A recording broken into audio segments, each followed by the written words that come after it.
It's up and running.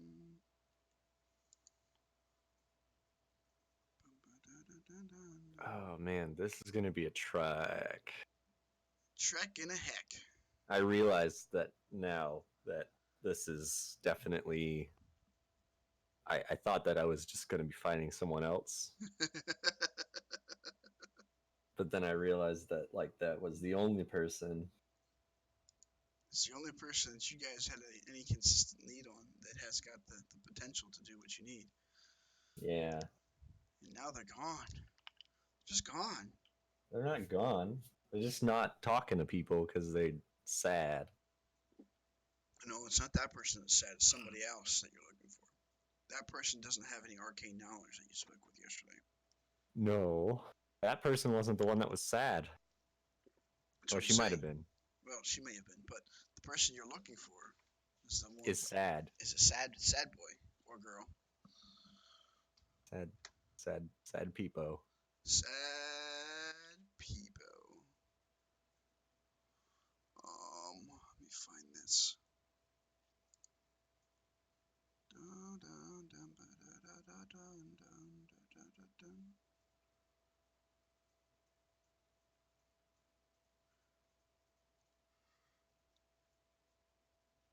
All right. Anyway, so we left off yesterday with you guys making all your little plans of whatnot to renovate this not so nice house, fix this shit up. You stated your character was going to stay behind with on the property here to observe, essentially. I was reading the book. You were reading through the book, and The book of Wards Done Right. gotcha. Words done right. So you've been reading through Words done right. Are you getting rid of our body pile? Yes, I'm cleaning up your body pile. Oh my god. Your body pile. For the sake of simplicity, I'm going to say Zerio during the night when everyone fucked off, took the bodies and got rid of them somewhere. You're not sure where he got rid of them from, but they're gone. Okay. Oh my god, we need a well in the room. In what room? In the sneaky room. In the sneaky room? You need a well in the sneaky room? Yeah. Yeah, we need a well in there so we can drop bodies down there. Right down into the sewer. Yeah. Although people would probably figure it out that there's bodies underneath our house all the time, so... Yeah, they probably would. Most likely. So with that... Although those were hobgoblins and bugbears, nobody cares about them. Yeah, I mean, you guys could have reported those guys to the watch. You'd probably been just fucking fine. But you didn't do that. Yeah, I was confused.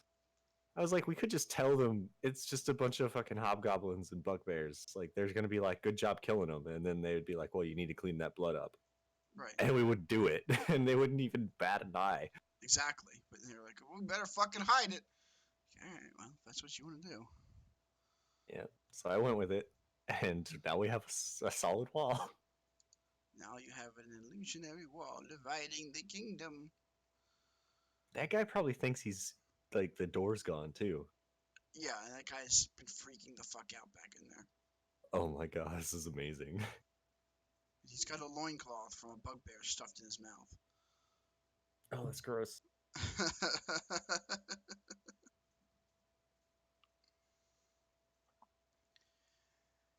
Anyway, I wonder if I can even learn anything from this Ward's Done Right book.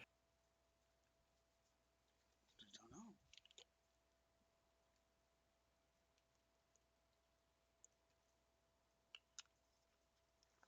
Are you attempting to learn something from this? I mean, I've been reading it. I kind of want to. You want to attempt to learn something from the Wars Done Right book? Yeah. All right. Let me guess. It's a very low intelligence or a very high intelligence check. Yes, it is. Let's find out. Yeah, let's see what you do. Oh, why did it do that? I don't know why I did that, but it works. I can still see it. Well, I rolled a 19. Yeah, you came up to a 22, I see. I don't think that's actually my intelligence. I don't think it is. Let's take My again. intelligence is +0, So so I rolled a you rolled a 19. 19. I clicked the wrong thing. You bastard! I think you tried to roll initiative.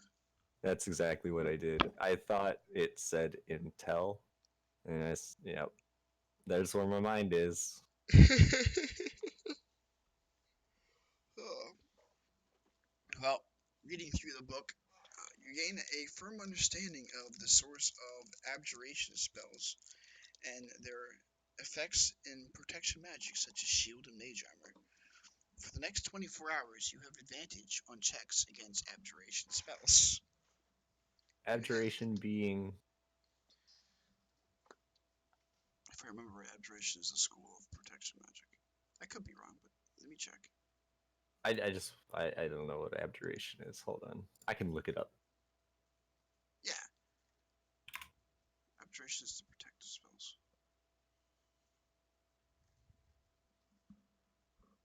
So it'll be spells like absorb elements, resistance, alarm, shield, shield of faith, snare, aid. Oh, Blade Ward. Yep. Dispel I magic. have Blade Ward. Detect non-detection, magic circle, glyph of warding, aura of life, remove curse, blah blah blah blah blah. There's a whole fucking pile of shit. It's essentially Yeah, protective. it's all and protection stuff. Yeah, protective and defensive magics. They're basically buffs. I actually have Blade Ward. Or I did. So, I used to. Yeah, I used to know that spell. So you can attempt again each day over the next 10 days before you've exhausted the potential resource of research that is this book. That's cool. The following morning, as you go to prepare the property and thinking to yourself, maybe we should get rid of the bodies, you go to approach the basement and you find Zirio is returning to the building as you are approaching the basement. He's coming in the front door. Sorry, he's coming in the back door where the kitchen is there. As you are approaching the hatch to head down to the basement. Oh, hi, Zirio. So here, I'll move his token there for you. More on a sleepyhead. He knows I don't sleep. What the hell? Yes. I say if only that was the reason. Going to check on our friend. I was about to. I got rid of our evidence, he says as he approaches the door. Yeah, some evidence that was. The rest of them panicked. I don't know why they didn't just report it to the guard. Whatever. I did say that. But whatever. And I'm gonna go downstairs. Alright. He's gone! As you go downstairs, the fellow's gone. Sitting in his place, there is a small black eye patch just laying on top of a folded sheet of paper. An eye patch sitting on top of what? A sheet of folded paper. Okay, well, I'm gonna go over to the paper and pick up the eye patch. It's just a plain black eye patch. Okay, and what's on the paper? It's written in a language you don't understand. Ah, Zirio, this one's for you. He unfolds the papers. Oh, undercommon. Probably for my friends, eh? I can barely hear you. He says, it's undercommon, likely from our friends. Okay, cool. Anything interesting? Good work. Thanks for taking care of that for us. Sorry for any trouble it would have caused. If you want further, if you're looking for further work, look for Captain Zardoz Zord in the dock ward. Zardoz Zord. I'm guessing he's in the C district. Oh, he's down in the docks. Oh, down at the docks. Wonderful. Well, care for a little trip? Yeah, mentioned something about 3 ships in town to approach somebody on either Heartbreaker or Hellraiser. Doesn't that just sound welcoming? Let's go with Hellraiser. Seems to be our MO anyway. So with that, you guys need to make your way to the docks. You do know your way down out of the North Ward, so you can get down to the edge of the high road at the edge of the North Ward, and from there you have the assumption that you just got to That the make your docks are way by the water. to the water. All right, so we'll do that. I'm just gonna keep following this road all the way down. So you gotta take the coach, or were you walking, or what? Yeah, I'm just gonna walk because I think I can walk faster than the coach can like navigate. It's 5 o'clock in the roads. morning. This is a big Yeah. fucking city. I mean, are the roads like what I'm guessing is Right now, there's uh like no traffic on the roads right now. There are a few watch cars, and there are a couple of coaches that are just kind of like lazily meandering oh about up and down the roads. You do see a couple of these coach drivers that are just they're parked um, their coach at one of the corner rest stops, and they're basically just fucking taking a nap in the thing. They're not really paying any attention to what's going on. You get a feeling that well there probably isn't usually much traffic at this time in the morning. okay. So I'm guessing that it'll be faster to take the coach. I will walk up to one of them and say I need to get to the docks, and I'd prefer to get there before mid-morning. Oh, what the hell do you want to be at the docks for in the morning? You looking for a fresh catch? Something like that. Whatever. Pile in. One silver piece. One silver. Okay. There you go. So he takes probably a good 3 or 4 minutes to just like getting himself situated on the bench. He stretches it, yawns, and goes through these over exaggerated stretches and whatnot. Alright. Hey, you lazy bums ready to get moving here? Yeah. And with that, there's a loud snap and crack, and the horse just bolts up and sends him running off in a full gallop as fast as he fucking can, thundering down the street. He passes the intersection at Tradesway. The city watch yells at him, "Slow down, you dumbass!" And before he even finishes the sentence, the carriage is gone. He's just full fucking bore. And he's got a big ass grin on his face. The wind is whipping in his hair in the early morning here. Some poor old woman begins to walk across the street. Hey! Don't! And barely cuts her, runs her over as the carriage runs down the road. Jesus Christ. Makes a hard left onto high road. The carriage nearly tips over. You guys have to like brace yourself inside the carriage. He's, hold on, boys! Snaps the reins more as the horse picks up speed and momentum. Oh. He goes maybe half a block or so down, and he decides it's the wrong way and takes another hard right this time, jutting across traffic, cutting somebody off. There's a bunch of swearing and yelling, and he just like smiles and waves at the guy. Goes down Scroll Street. There's some poor bastards trying to empty up the chamber pots, and he runs down the street, and the pots go flying in the air, and the guy gets covered in piss and shit, and he laughs as he rips further down the districts. Oh man! Makes another hard right towards Ship Street, the intersection of Fish Street here and Elm Street, and brings up hard, just like pulls the rein, and there's a hard jolt as you guys stumble forward in the carriage, and he stops back down the intersection. He's Dock Street, Center District. Holy shit. What was your name? He turns to his face on the shoes. Why? I rather like you. Smiles broadly, reaches his hand out, and says, "The name's Finn." All right, Finn.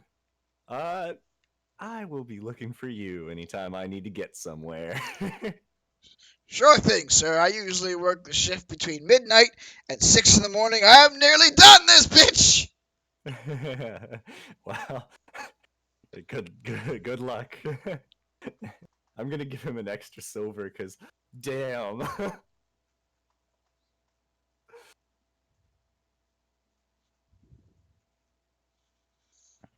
He takes it from you kindly and says, "Well, back to work!" Snap! And goes racing up Fish Street toward the doctor's street.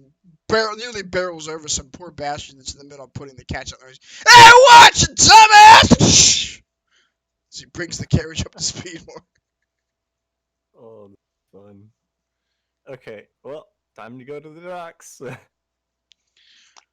So you guys are now in the middle of this roundabout, basically. He just dropped you off smack dab in the middle of the whole thing. There's like a small little island with a couple of stands there. It looks like it's selling mostly broadsheets for like the evening news. There's a small child there that's wearing tattered rags. He's just got like a handful of them. He's awkwardly holding like a big pile of loose leaf broadsheets in his hand, trying to keep them together while holding one of them out like toward anyone that passes by near him. I'm gonna grab one. Evening Gazette, Mr. Evening Gazette, 2 copper pieces, Evening Gazette. I'll give him 2 copper pieces and grab one. Takes the copper piece. Thank you, Mr. Evening Gazette. And I'm gonna read this as I float on down the road. Anything interesting? It's basically talks about what's been going on in the city. It's mentions the events coming up later on in the season. Talks about a couple of festivals that will be coming up in the later hours. There's mention of some ruckus going on in the North Ward and the return and revival of the Troll Skull Manor Tavern and Tap House. In the local businesses, like upcoming returning businesses section, toward the back end of the broadsheet, there's a very small little blurb that mentions you guys.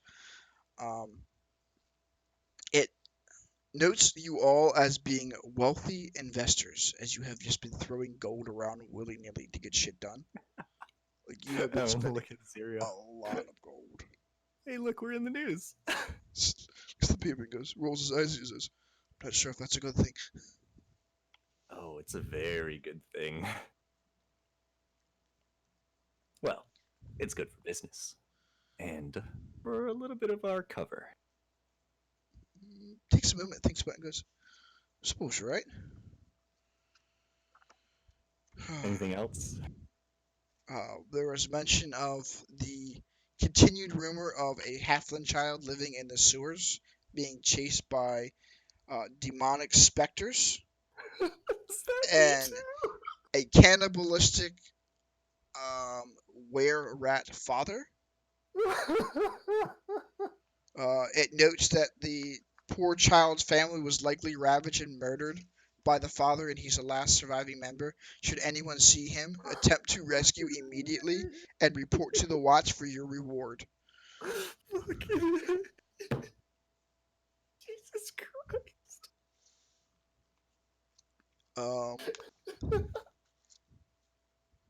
Yeah. Oh, we're in the news twice. I'll point over.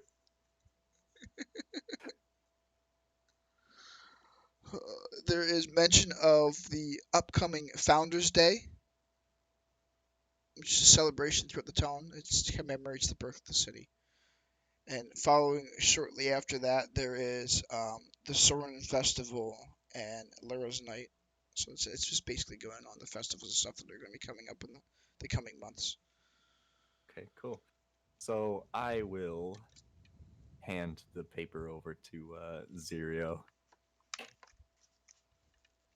He takes a moment and looks at it, and after a couple of seconds, he snaps his fingers, and as he does so, those 4 little fairy lights that he had been using the evening before evaporate around him and slowly hover and circle. He draws one of them closer and changes the hue to a faint purple. And on the back of the loose leaf note, there's a small little bit in print in a script that, again, you don't understand. But he points to it and says, "I think our little friends down here at the docks just to get a little more interesting." Oh, what is it? It's a recruitment call out. They're looking for able hands to assist in reorganizing the local political climate. Oh, wonderful. So it seems like we're in the paper 3 times today.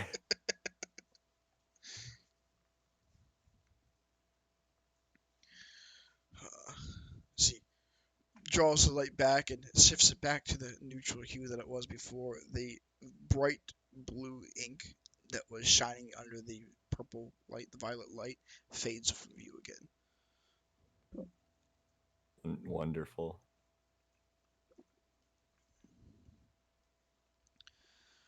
With that, you guys can continue to make your way to the docks. Yep. All right. So we're going to go that way, down Odd Street. All right. You make your way down Odd Street. You reach to the end of Odd Street, and there are a couple of ships moored at this dock on either side, and some burly-looking sailors and dockhands are busying themselves about unloading cargo from one ship and loading it into another one. They're pulling things Cool. from out here along the street side and taking things there and back and forth and whatnot. I will walk up to one of them and say, we're looking for the Hellraiser. Which one of these fine vessels, and I just point out to this whole dock area, would be that? Hellraiser. Are you one of those festival folks? And he looks you up and down and sees your face. You look like one of those carny types. Now, go up here and go north up Dark Street until you get to Waster Alley and turn left there, and you can't miss it. It's at the end of the big docks here in the main line. So it's over here. Yeah. That's where you Okay. So I am going to say, want to see a carnival trick? He shrugs and puts his crate down, puts his hands on his hips. Hey, boys! Sparky's gonna do a trick for us. I am then just going to float away. You hear some whistling like, whew! It's a pretty damn good trick! Back to work! I'm assuming that Zero is gonna do something. He'll probably just meet me there, but I'll as I'm floating away, I'll just kind of give him like the see you later. Oh. And I'm just gonna float across the water and over to this other dock because I really don't want to walk around on the street. You get about halfway here, and then you hear the familiar incantation of magic, and then the spell magic takes you, and you go plunge into the water. That motherfucker. The spell fades almost instantaneously, and you feel the winds of the plane of air once more gather around you and come to your command. You are able to fly again. I'll fly and dry myself off as I'm going. You come out of the water, he's just waving at you, grinning and laughing. That's actually really funny. I'm not even mad. I'm not even mad. So you still reach the docks way before he does, but he comes about 5 minutes or so later.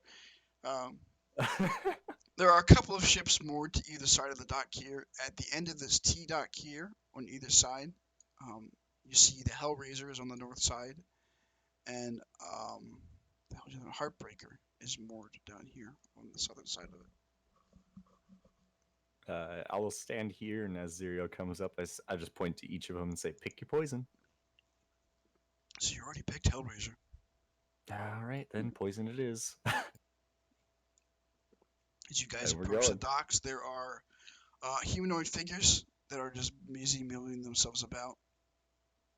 A burly-looking figure with more of a rotund build is standing at the end of the gangplank, his arms crossed, and just, watching you approach. Doesn't say anything. I'm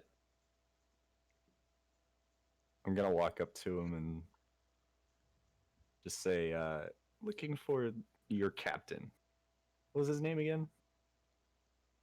Zordaz Zord was the note. Yeah. Okay. I'm looking for Zordaz Zord. He perks an eyebrow. leans a little to the side and looks around your shoulder and sees a dark alpha accompanying you. Just nods and waves his hand and steps to the side of the gangplank, allowing you to pass. I'll go right on board. All right, you step No, up. I'll say I take that as permission to. He just nods. All right, so as you climb aboard the Hellraiser, I should have I'm on a ship and it's going fast. Sorry. prepared the maps for these. I wasn't thinking. Anyway, as you step aboard the Hellraiser, at the end, when you reach the end of the gangplank and step onto the boat, you turn back, and the dark elf that was traveling with you is now a human. Good idea.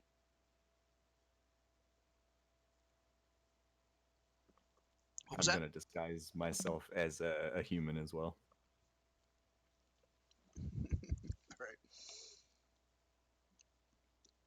All right. So you guys reach the top of the deck.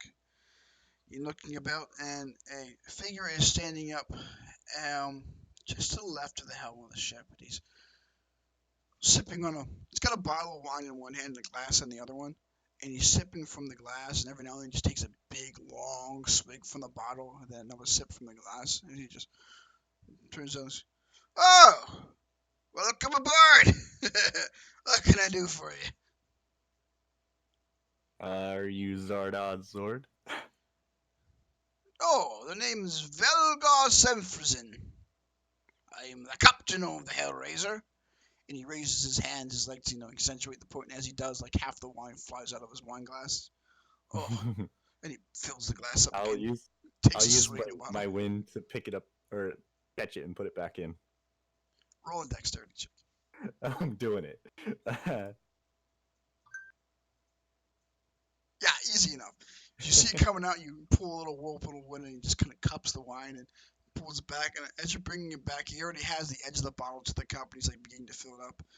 And sees something, he's oh, looks at the cup, looks at the bottle, goes, maybe I should stop, and puts them both down on the railings. I'll put it back. I'll put it back in there. Yeah, I think I probably should stop for a bit. Anyway, you said you're looking for Zardoz, yeah? Yes.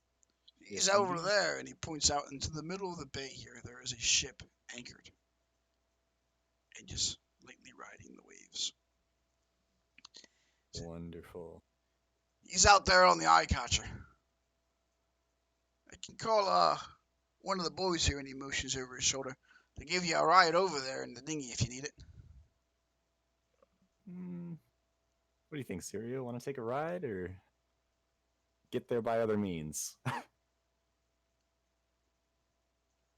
I won't say his name, though. I'll just say, what do you think when I look at him?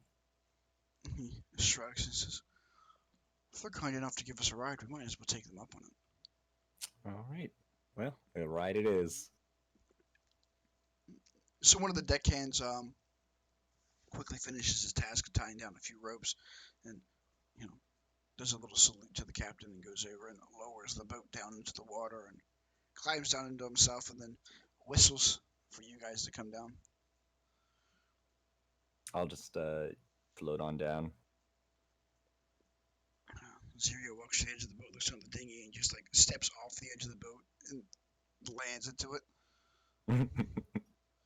The guy doesn't really seem phased at all by the action. He just kind of shrugs and pulls the paddles off the side of the boat and just begins slowly rowing you guys out. It takes, oh Jesus Christ, don't do that. It takes 4 or 5 minutes or so for you guys to then get pulled out, and you are now tied off to the side of the eye catcher. As a rope gets lowered down. A rope ladder is lowered down off the side for you guys to climb on board. I'm just gonna float up there. I want to touch as few things in the city as possible. Fair enough.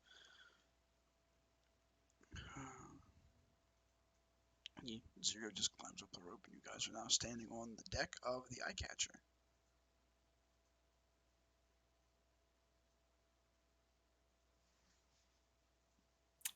Wonderful. Well, let's look for Zardoz.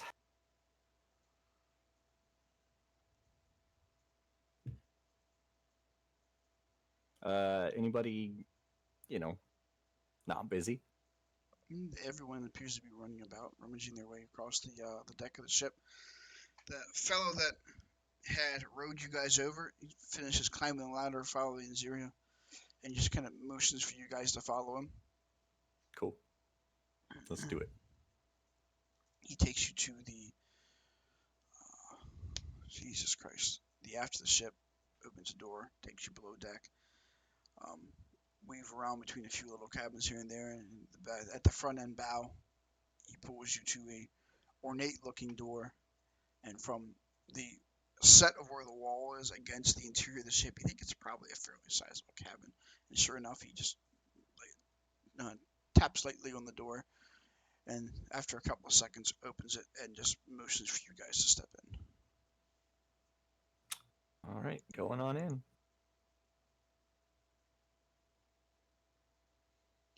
And I will thank the man. He just kind of nods, and after you step in, gently closes the door.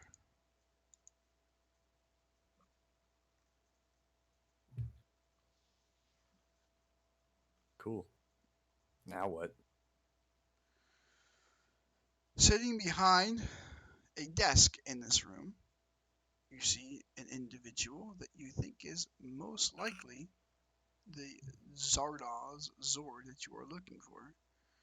He's just kind of like fucking with shit on his desk. He's not really paying attention. He's leaning back in a chair. He's got his boots up on the desk. He's just kind of like fiddling with something in his hands. He has, this oddly enough, the same wide-brimmed black hat with the familiar large purple feather sticking at the back end of it, and a deep V-cut purple vest. He has a red overcoat on. His pants are striped black and purple, and he has very fine-looking leather boots that are resting on the table. Just say Zardoz, I presume. Turns to you guys, tips his hat, and nods slightly, and he says, "In the flesh, what can I do for you boys?" I'll kind of look over at Zirio, and we've noticed your ad in the paper. He smiles widely and says, "Ah, a fellow entertainer then." Something like that.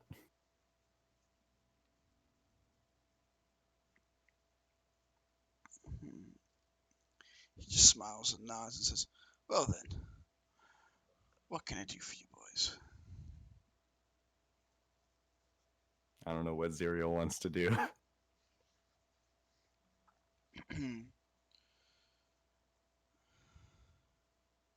He pauses and studies the man for a moment and says, "I take it you're responsible for the reclamation of Little Ott." He smiles and laughs and says, "Yes, do you know what happened to his hand?" That would have been me. I see. And why, pray tell, did you see need to remove it? There were a few questions that he wasn't really happy to answer. And I also needed to wash my clothes. I see.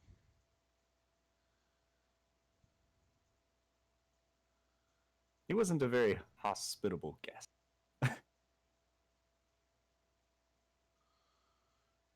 Well, nonetheless, he's not dead. So there's that.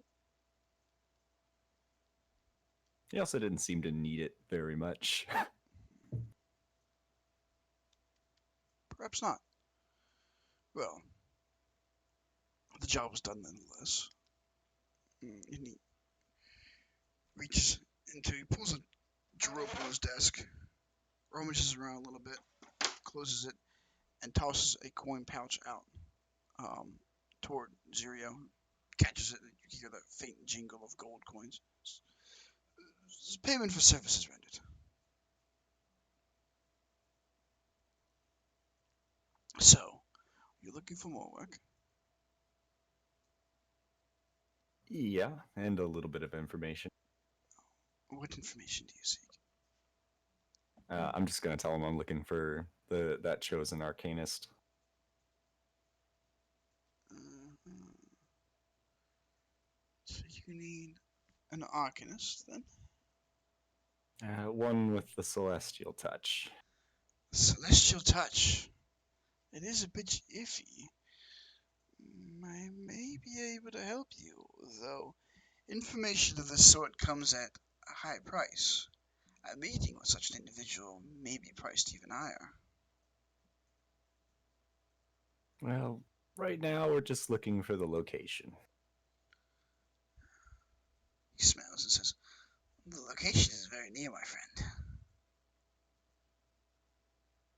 Seems like we can do business after all. I don't want them to kidnap this person. Like, I want this person to have a very positive experience with us.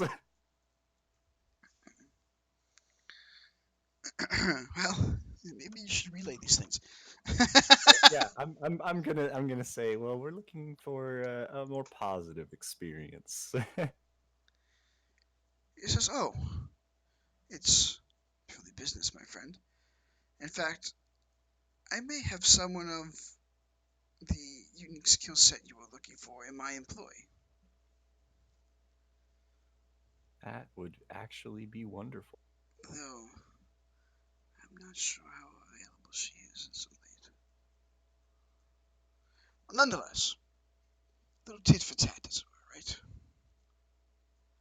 You do something for me, I'll do something for you. Sounds like we have a bit of a deal brewing.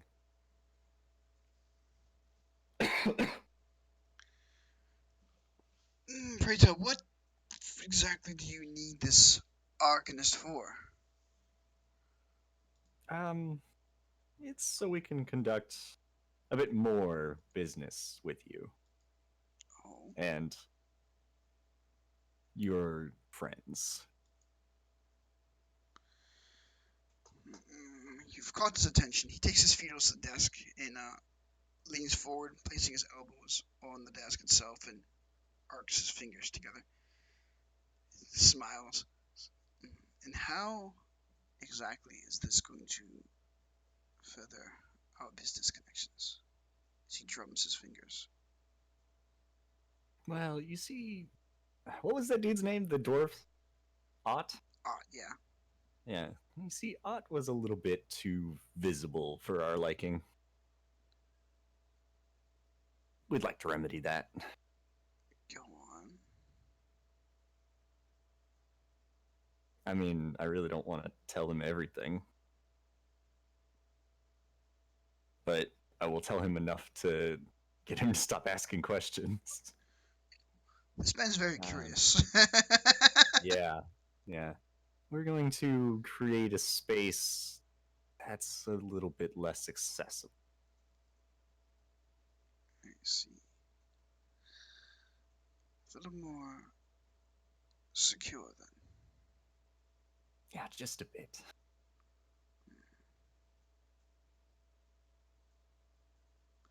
Well, I have a proposition for you.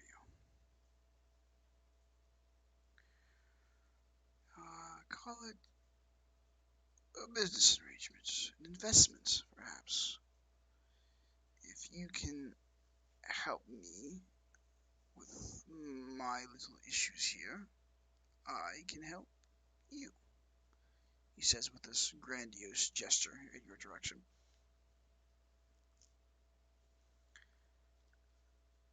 And what is this help you're looking for? Well, it's come to my attention that there are some things that have been misplaced within the city here, and I would like to locate them, I believe is a good way to look at it.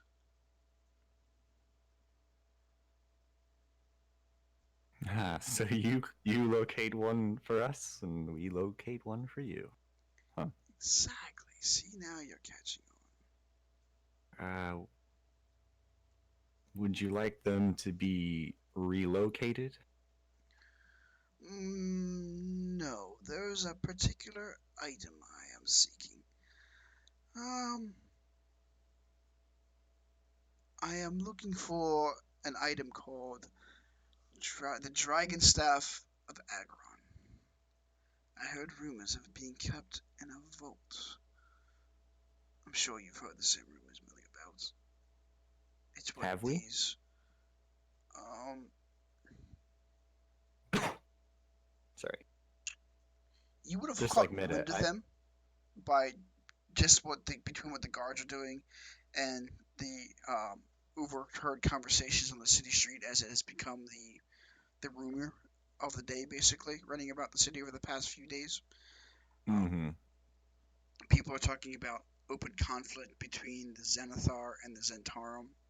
There is mention of a stash of gold hidden somewhere in the city, then that's what they're both frantically looking for. Mm-hmm.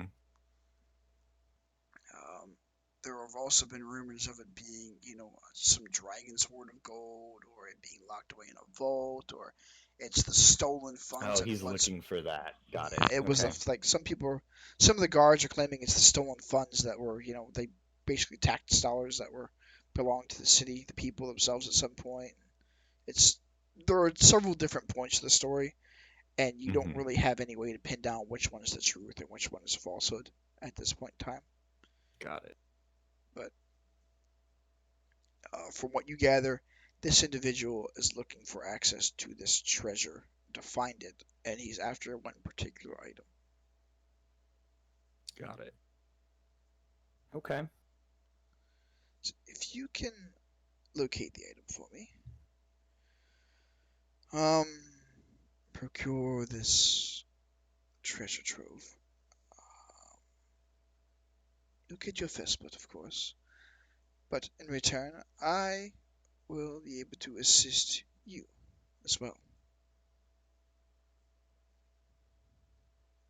And by fair portion, or uh, what are you thinking? Percentage wise. We have a business to run as well. He smiles. I like a man who works in business. Well, I don't have no intention of.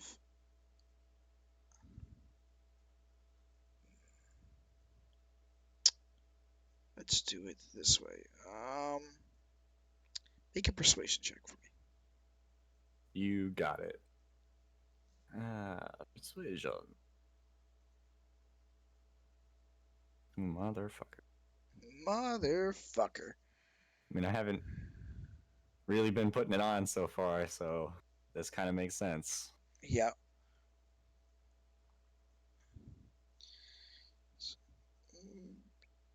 Find the treasure, and we can discuss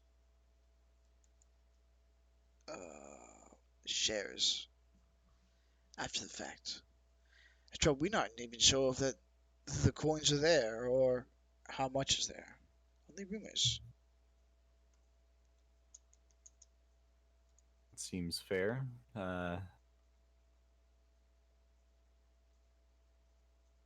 Yeah, that's fine. We can discuss after. Nods. All right then. I tell you what, it's a sign of good faith in our little agreement here. I will grant you an audience with this individual.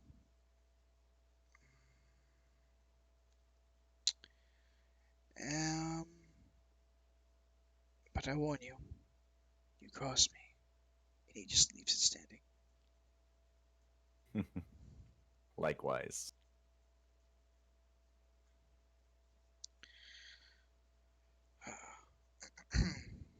And I'll just say, after all, we are businessmen. He nods and reaches behind him, and between the velvet curtains that line the walls of this cavern, he fishes around. He pulls out a golden thread and tugs it gently, and there's a small, very faint chime that echoes across the cabin. And a few moments later, Uh, the same individual that had let you in opens the door and says, "Yes, Captain. Do me a favor. Fetch Xenophine." He just nods. All right. Closes the door, and as he does that, he stands up and walks over, and there's a small wine cabinet on the side of the cabin. He pulls out a bottle and pours himself a glass. Thirsty? Before he does the pouring of the bottle of the glass, I'm actually going to pull out my one of my water skins of ale. Okay. And I'm gonna say, you want something a little bit stronger? Cocks an eyebrows and smiles and says, "Well, if you're up for sharing." And there's a couple of drops of the wine that he was drinking in the glass he had. He sips them down, turns the cup upside down and sets it in a corner, and then pulls 3 fresh glasses out of the cabinet and arranges them on a table in the center of the room. I will pour some into each of the. Well, I'll look at Zero and see if he even wants to brave this shit. He just nods. Okay, and then I'll pour them in. I'll pour some into each of the glasses. All right. I'll say, I'll warn you, you may float away. He just smiles and says, "Well, that," and then picks the cup up and just downs it all in one gulp. All right, I'm gonna take a sip of mine. I will sip it though, because I don't want him to think I'm trying to poison him. But I also don't want to down this whole fucking glass all at once. So he downs the glass and goes, "That's good stuff. Where'd you get it?" And just sets the cup down. Doesn't phase him at all. This guy, drinker. Where did we get it? It was in a town further north. You guys got it, and what was the name of that town now? I'm gonna call it Rorikstead. I forget the name of the town. I'd have to pull the map up. Yeah, you guys pulled out of a small tavern in a town just north of the city that was being besieged by gnolls, or yeah, it was the gnolls that were blockading the thing. Give me a second, I'll get the name of it for you. It was an Amphale. Amphale. It was in Amphale. What you just had was some of the Dwarf King's finest. He grins and looks out at the cup again. I thought it tasted familiar. I'll have to let This Brew. guy's awesome. I'll have to let Brew know he's letting some of his stash fist about. Maybe someone's sneaking in there.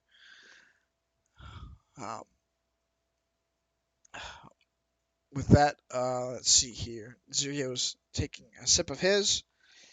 He takes a drink of it and he stumbles a bit and goes, "Oh, well, that's got some kick." I warned you. The Captain Zordo just smiles at him and grins. With that, as you guys finish your drink, a cleanly dressed human woman steps into the chamber. She looks a little distracted, as if her mind is elsewhere. She's thinking on something else. And as she steps in, with a sigh, she says, "Captain Zord?" And he grins and says, "Come now, my dear Zenny. No need to be doing this so down all the time." And she just kind of like glares at him. "We'll get to it in time, my dear." This is the person. This is the person that the druid lady was talking about. That's what your inclination is. Yeah. He grins at her and smiles and offers her a cup and says, "Come, have a drink. Sit down with some friends and have a few drinks."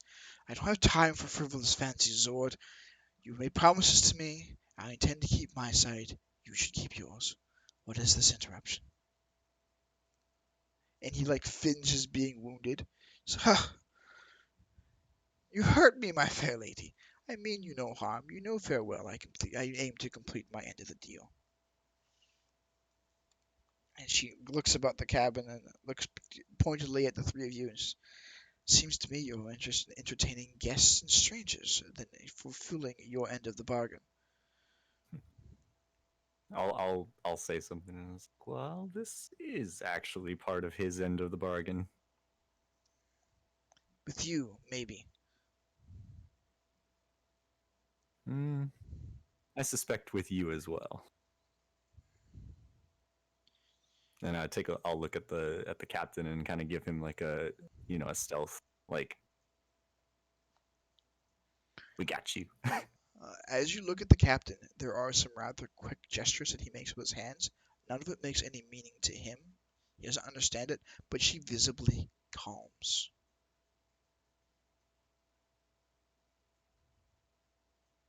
Wait, the captain? Yeah, the captain makes some quick hand gestures.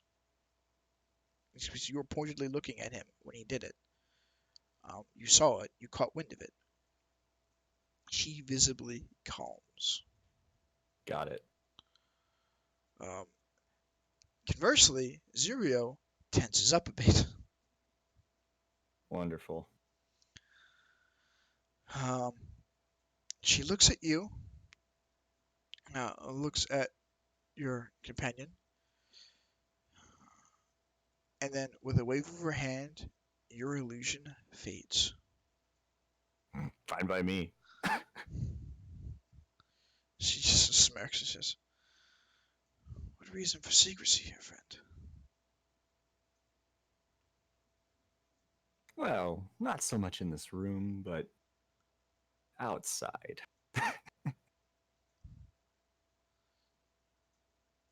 We don't want anyone causing a ruckus. There are some people who are not so friendly to my friend here. She cocks an eyebrow and looks at him, and then just nods, as if understanding something suddenly. Nonetheless, what business do you need me for, Yazord? And that same broad smile fills his face once more. He says, "Well, our new it's like partners here are looking to aid in our front here in Waterdeep, making it things a little safer for our meetings and giving us some place that isn't rocking in the waves to conduct business. To that end, they require some arcane assistance."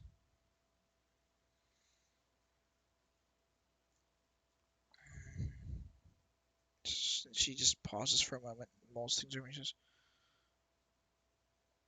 "Okay, what do you need me for? There are several spell slingers to be found about the city that I'm sure you could employ for such a task."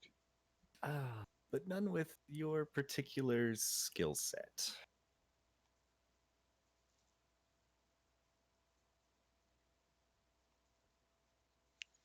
"What do you know of my skill set?" she says. As her features harden, she looks upon you. I'm just gonna say, like, well, you're obviously chosen. We need someone with a celestial touch. Someone skilled in arcane, but a little bit like myself. So you're telling me you're too inept for the task yourself and you need someone to handle it for you? Indeed.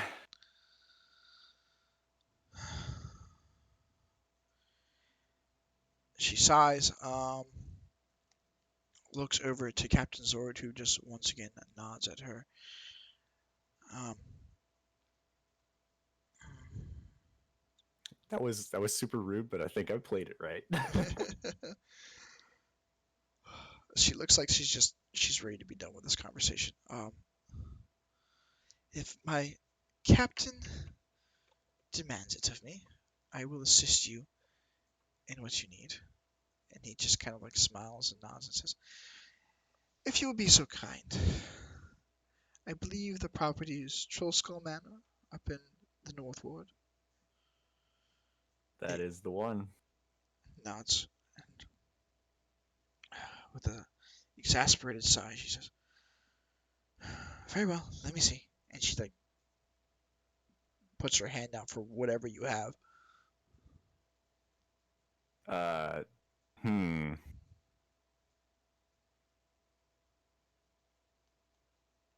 I'm not 100% sure on showing this book to this guy, but I think they probably already know I have it.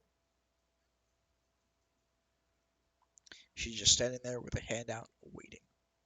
Yeah. Okay, so this is all like internal monologue right now. Yeah, I got that. I'm Um, just letting you know that that's what's happening right now. I'll say, well, it will be a few days until the property is ready, but I will show you. I'll show you in due time. She just shrugs. "I can't help you if you're not going to give me the information that I need." Oh, you'll have it. I'll just start with the white wards whites and say there are a few in this book that we're looking at, She take, particularly the scrying. she nods. "Yes, it appears And your intuition is correct on this one, Captain. This will be quite useful to have an area ordered in such a manner that we can utilize."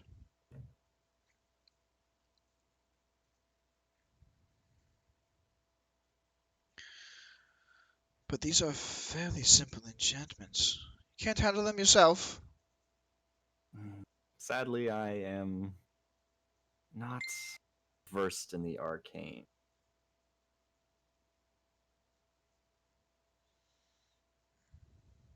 Well, that's not entirely the truth, but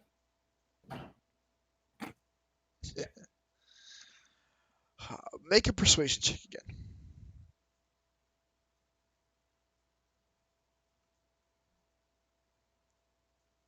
Oh no.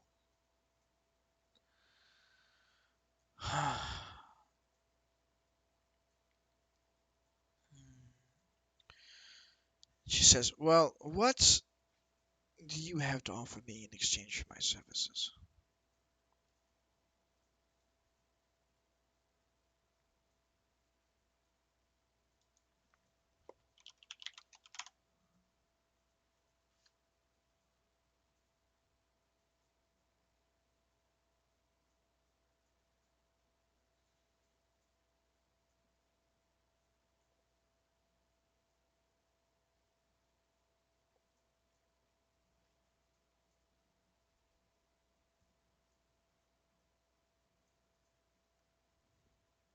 Give me a yell when you get done with what you're doing.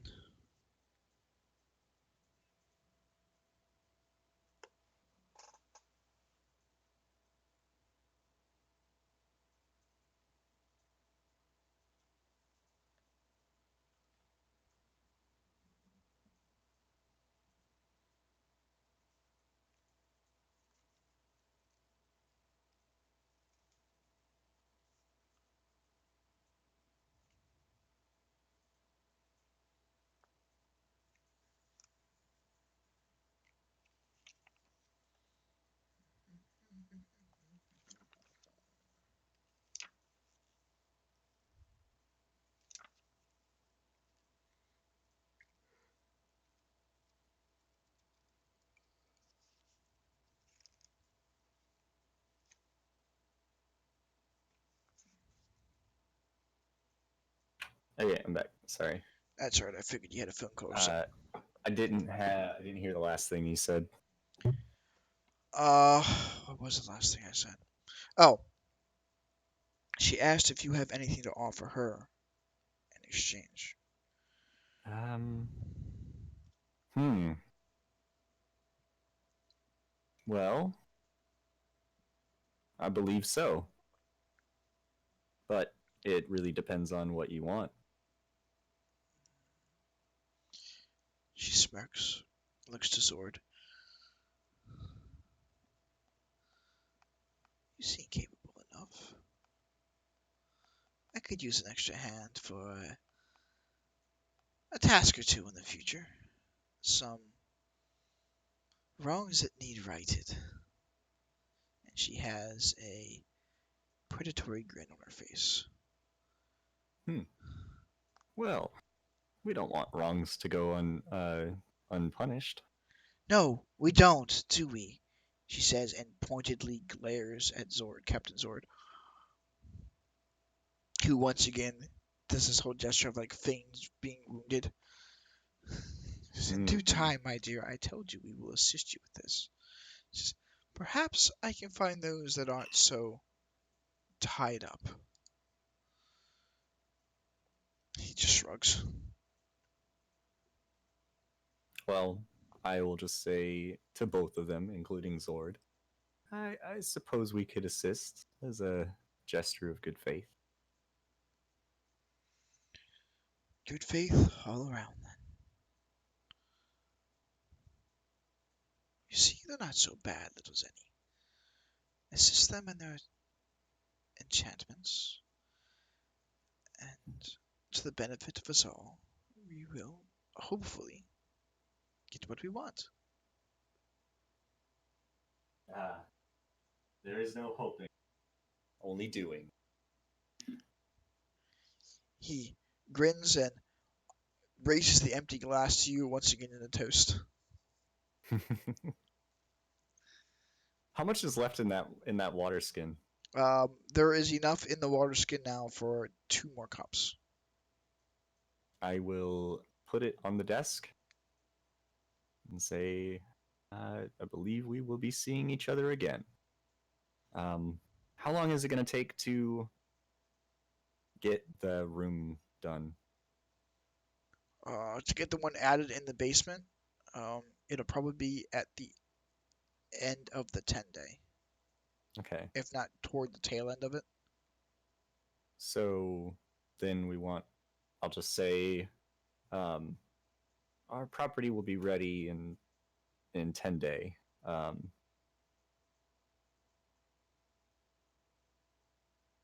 When you have the inclination, come on by and I'll show you everything. She ponders for a moment and says, I'll be by in 5. There may be other preparations required. I should look at what you have then. Okay. That seems fair. When you do, just come up to the 2nd floor. Don't bother knocking on the front door. She just nods.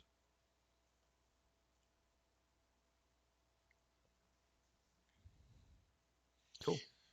So it says, well then, with that I believe our business is concluded at this juncture. Should I have further need of you or something else comes up, I'll send an informant over to let you know. Seems like a fair bit. Oh, that's another one.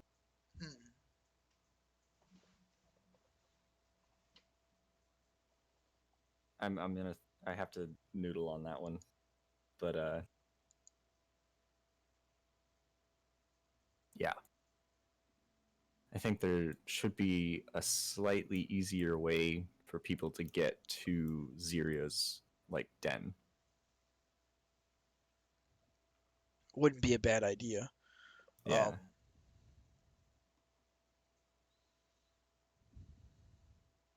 Yeah, you have to mull that over. Yep. Alrighty. Well, Later on. Nonetheless, you have concluded your business now on the eye catcher. And so we will take our leave. Alrighty. I know. I'll just say thank you for the audience, partner. To that guy. He just smiles, takes off his hat, revealing his bald head, and does a flourished bow before placing the hat back on his head. I look forward to our future business ventures.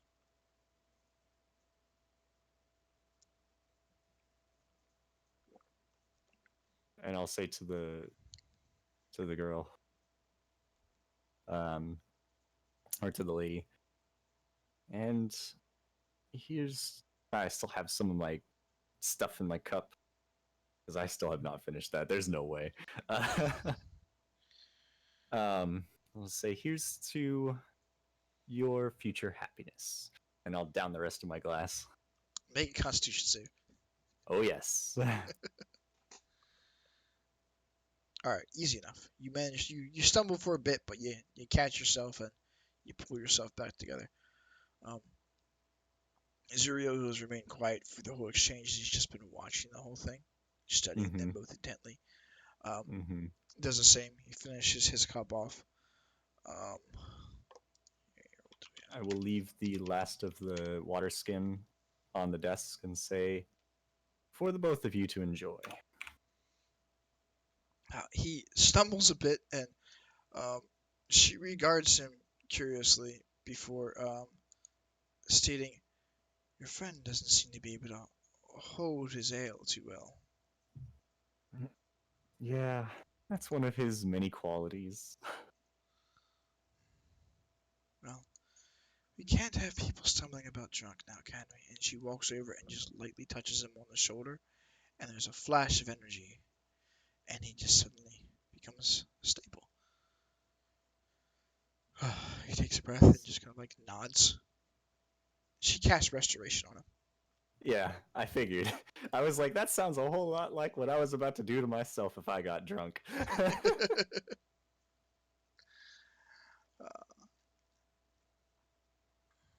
Oh, this D&D Beyond page makes me think I have like crap all over my monitor, but it's not. It's just stuff on the white background. Yeah, it tweaks me out every now and then too. But with that, she just kind of like smiles and nods and says, "I'll be seeing you shortly." Okay. You are I will- escorted out of the cabin, back up to the deck, and toward the dinghy. Perfect. We're out of here. And he rows you back to the Hellraiser, where you are. I am going to redisguise myself, though. All right. I think Zero might want to do the same. Zerio's disguise has not faded. Oh, what? It's just mine that fades? Just yours that faded. Oh, what a mother... His disguise never faded. That's insanity.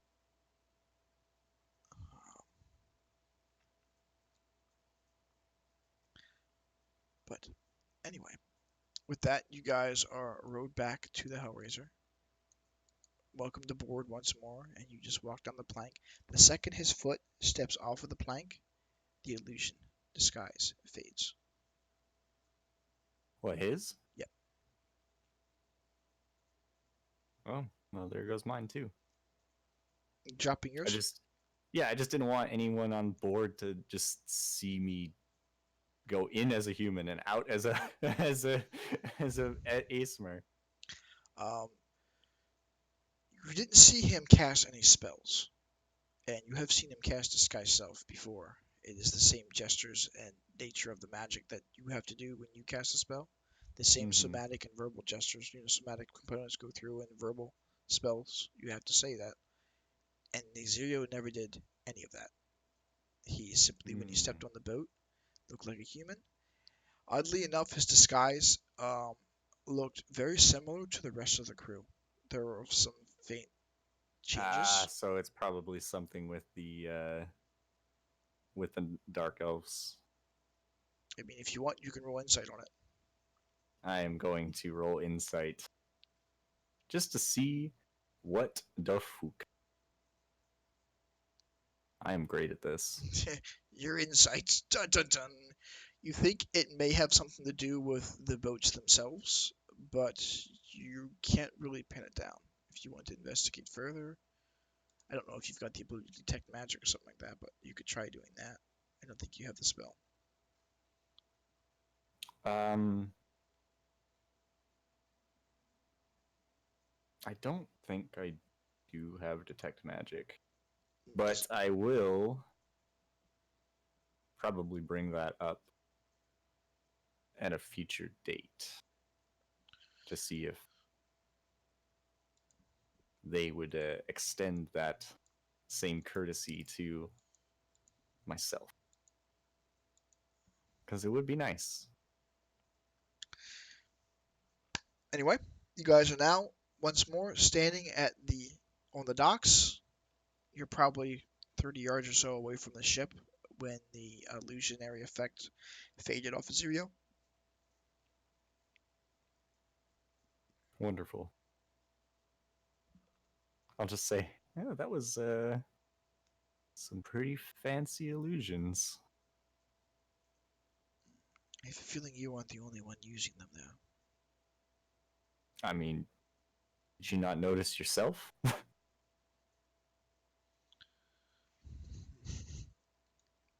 He just nods. Our friends aren't what they seem to be, it would appear. No, I think that they would all be exactly what they seem to be, at least to me. I feel like they're part of the group with the rest of our friends.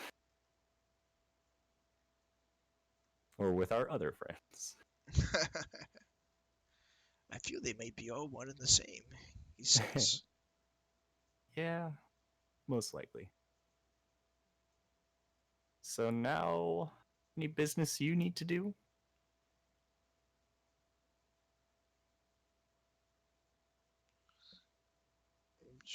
Shrugs. And I feel like we should probably start looking for that. They called it a vault.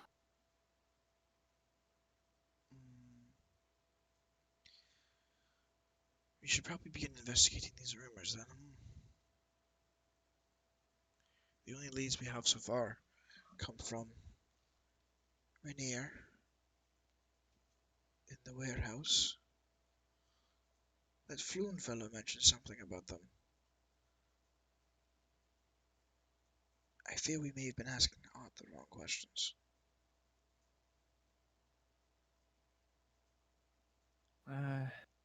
Suppose so. Shrugs. Maybe there are others that may know. Maybe some of Odd's group. We know he was part of the Zenithar. Mm-hmm. So, Or perhaps these Zentarum, if we can find one of them that's not dead, will be able to inform us.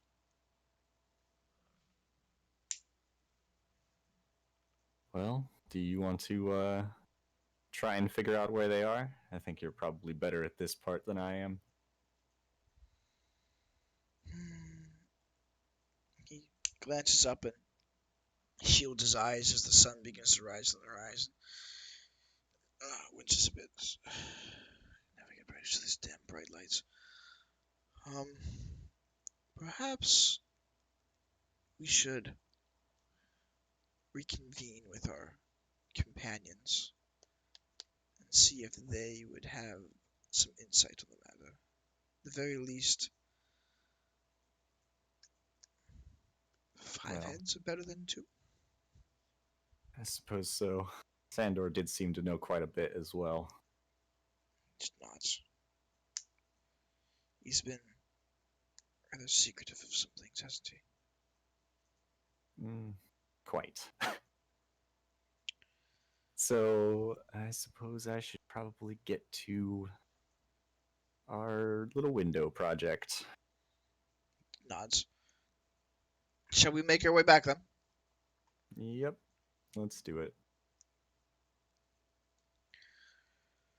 Alright, how are you guys traveling back? Well, first I'm looking for our little cabbie. If he's still around. He's probably off now, but yeah, he's probably off now. The sun is beginning to rise. It's crap, I need to remember these people's names. Probably a little the inclination that you have for the time you spent on the boat with your conversation and waiting for people. probably about 8 o'clock now. Yeah, it's about 7:30, closer to 8 o'clock in the morning at this point. Reaching the end of the docks here, they are beginning to get busy. You do notice that this end of the dock, with the exception of two individuals that are standing across from each other at the end of this T, there aren't many people coming up to this end of the dock where these two ships are moored.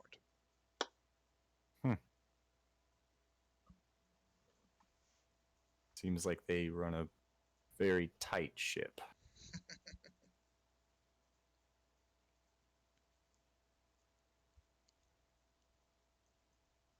But you can go find yourself a cabbie if you want to do it that way. I think I need to.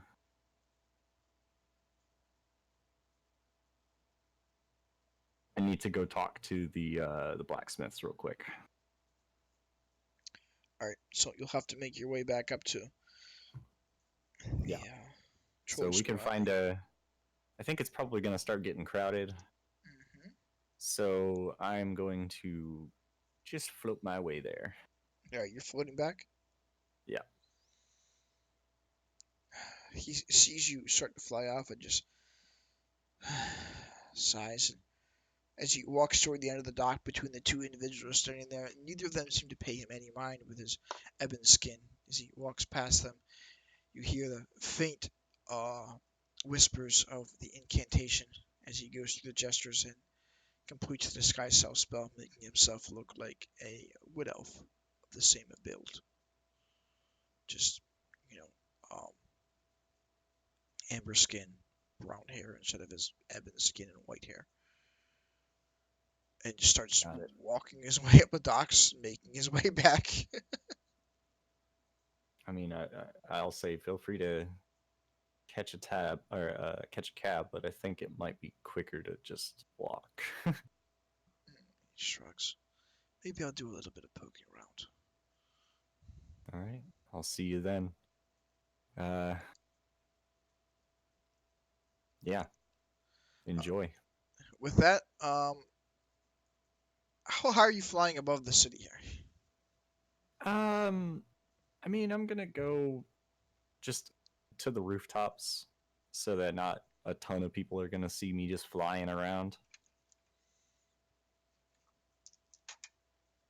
All right, so you reach the edge of the dock districts here, flying above the rooftops, and as you do, an individual mounted on a griffin comes flying down and intercepts you. Pulls his mount to heel and hovers there slightly. Says, whoa! What are you doing up here? Headed to the blacksmith.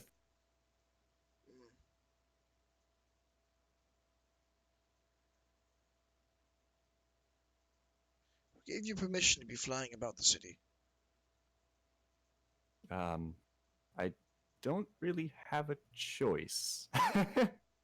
As I go to try to touch the ground, but I just can't.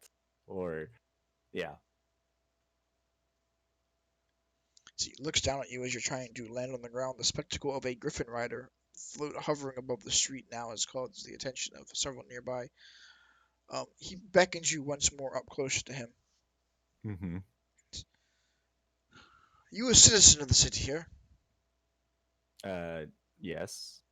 Am I? Yeah, you are now. Yeah, I am. Recent arrival? We've actually already purchased land in the city. In the Northern Ward. But are you a recent arrival? You new to the city? We've been here for what, 2 weeks? You've been here for probably, it would be about 6 days now at this point. Been here for about a half a fortnight. He nods. If you're going to be flying about, you need to register yourself with the local watch. Lest you be mistaken for a less than friendly individual. And where's that? Can be done at any of the points of the watchtower along the wall or any of the watch houses within the city. And where's the nearest one? Um, he Would be begins right to here. fly off in the direction. This is toward this. This is the city of the dead. He begins flying off in the direction toward the gate of the city of the dead, and beckons you to follow him. Yeah, I'm just gonna fly along him with him. All right. Fucking mumbling about more paperwork. So, This whole city's all paperwork. to keep you safe, sir.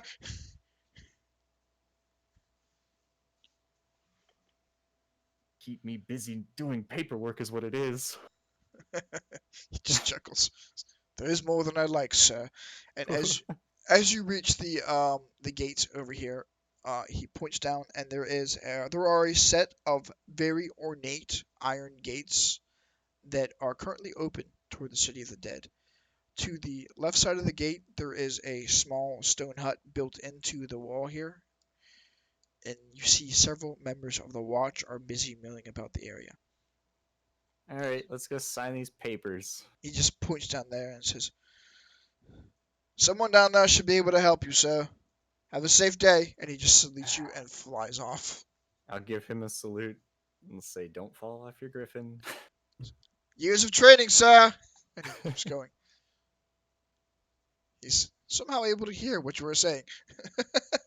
I mean, I'm not being quiet about it. I honestly just don't want him to fall off his griffin.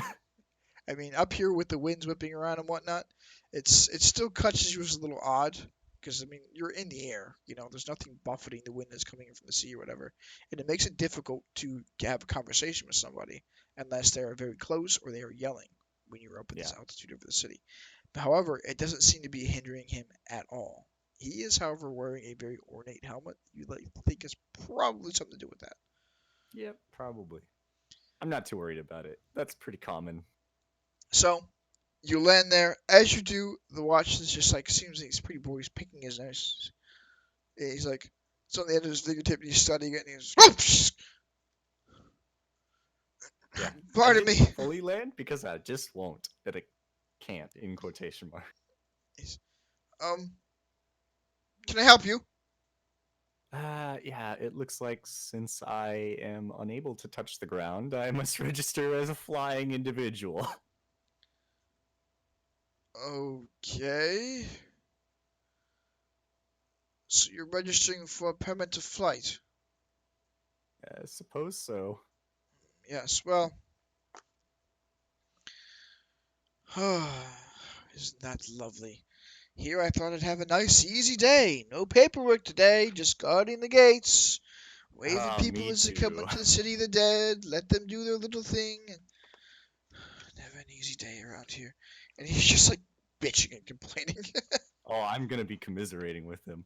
Like, what is the point of just not letting me fly? Like, I'm not doing anything harmful.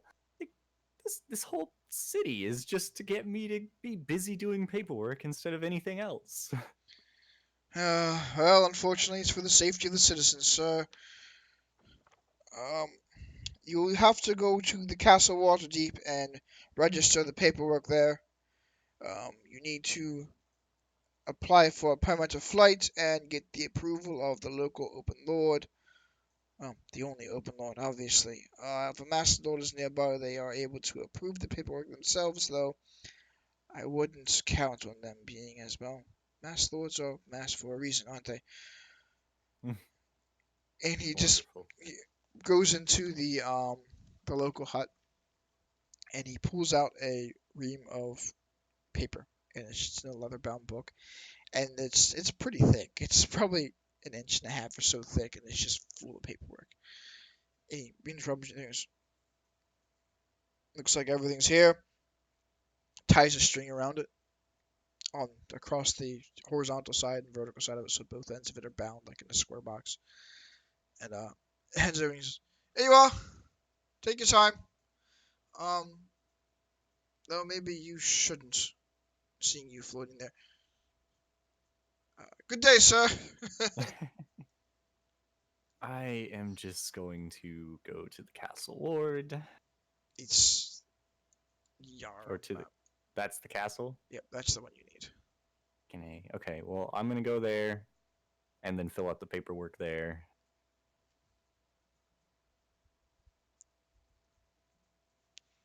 All right. So how are you approaching this castle?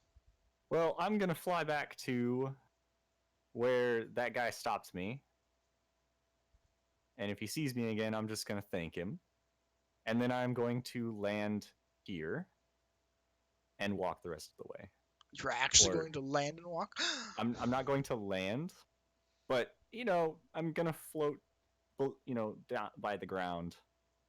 I'm going to keep this ruse up that I just can't touch the ground. So this is just it's a discriminatory law. I am very out of, just not happy. Just put out. All right. Um,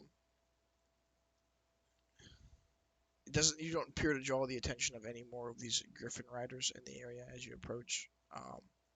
They probably told each other like, "Hey, there's a guy flying around. He's fine though." Probably.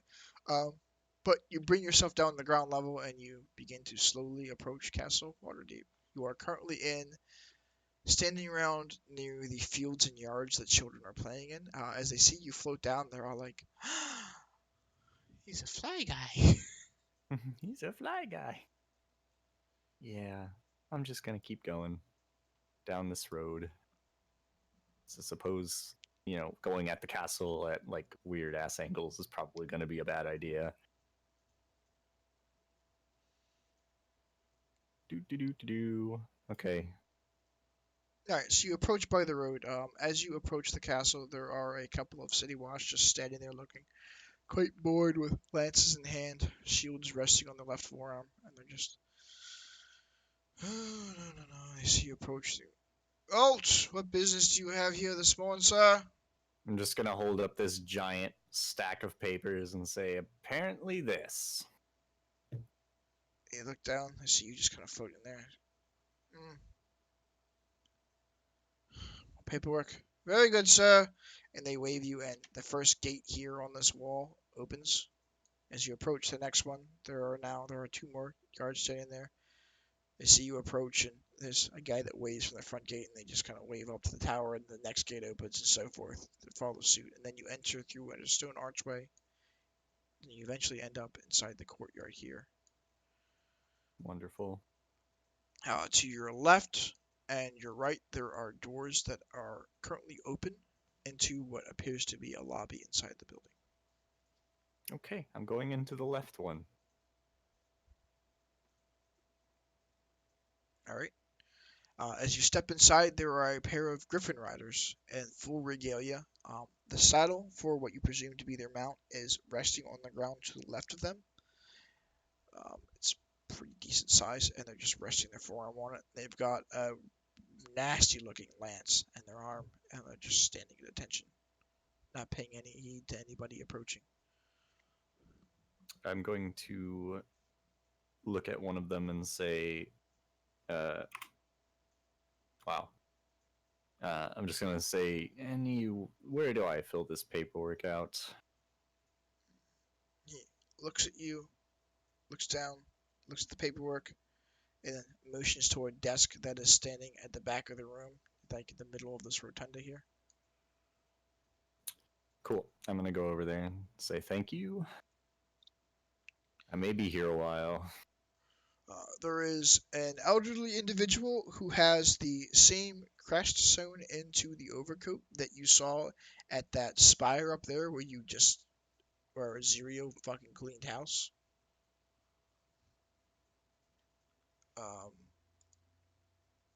What's the name Wait, he's part of the cult? No, he doesn't have the cult symbol on it, but the Oh, Feathergale Spire had a flags, banners waving outside of it with wings strapped to it that were set on the end of the ankle of a boot on a field of blue of a shield. That was the crest of Feathergale Spire. I'll say, Feathergale. Looks up at you and goes, I still have one of those crests in my inventory. He reaches over and flips through some paperwork.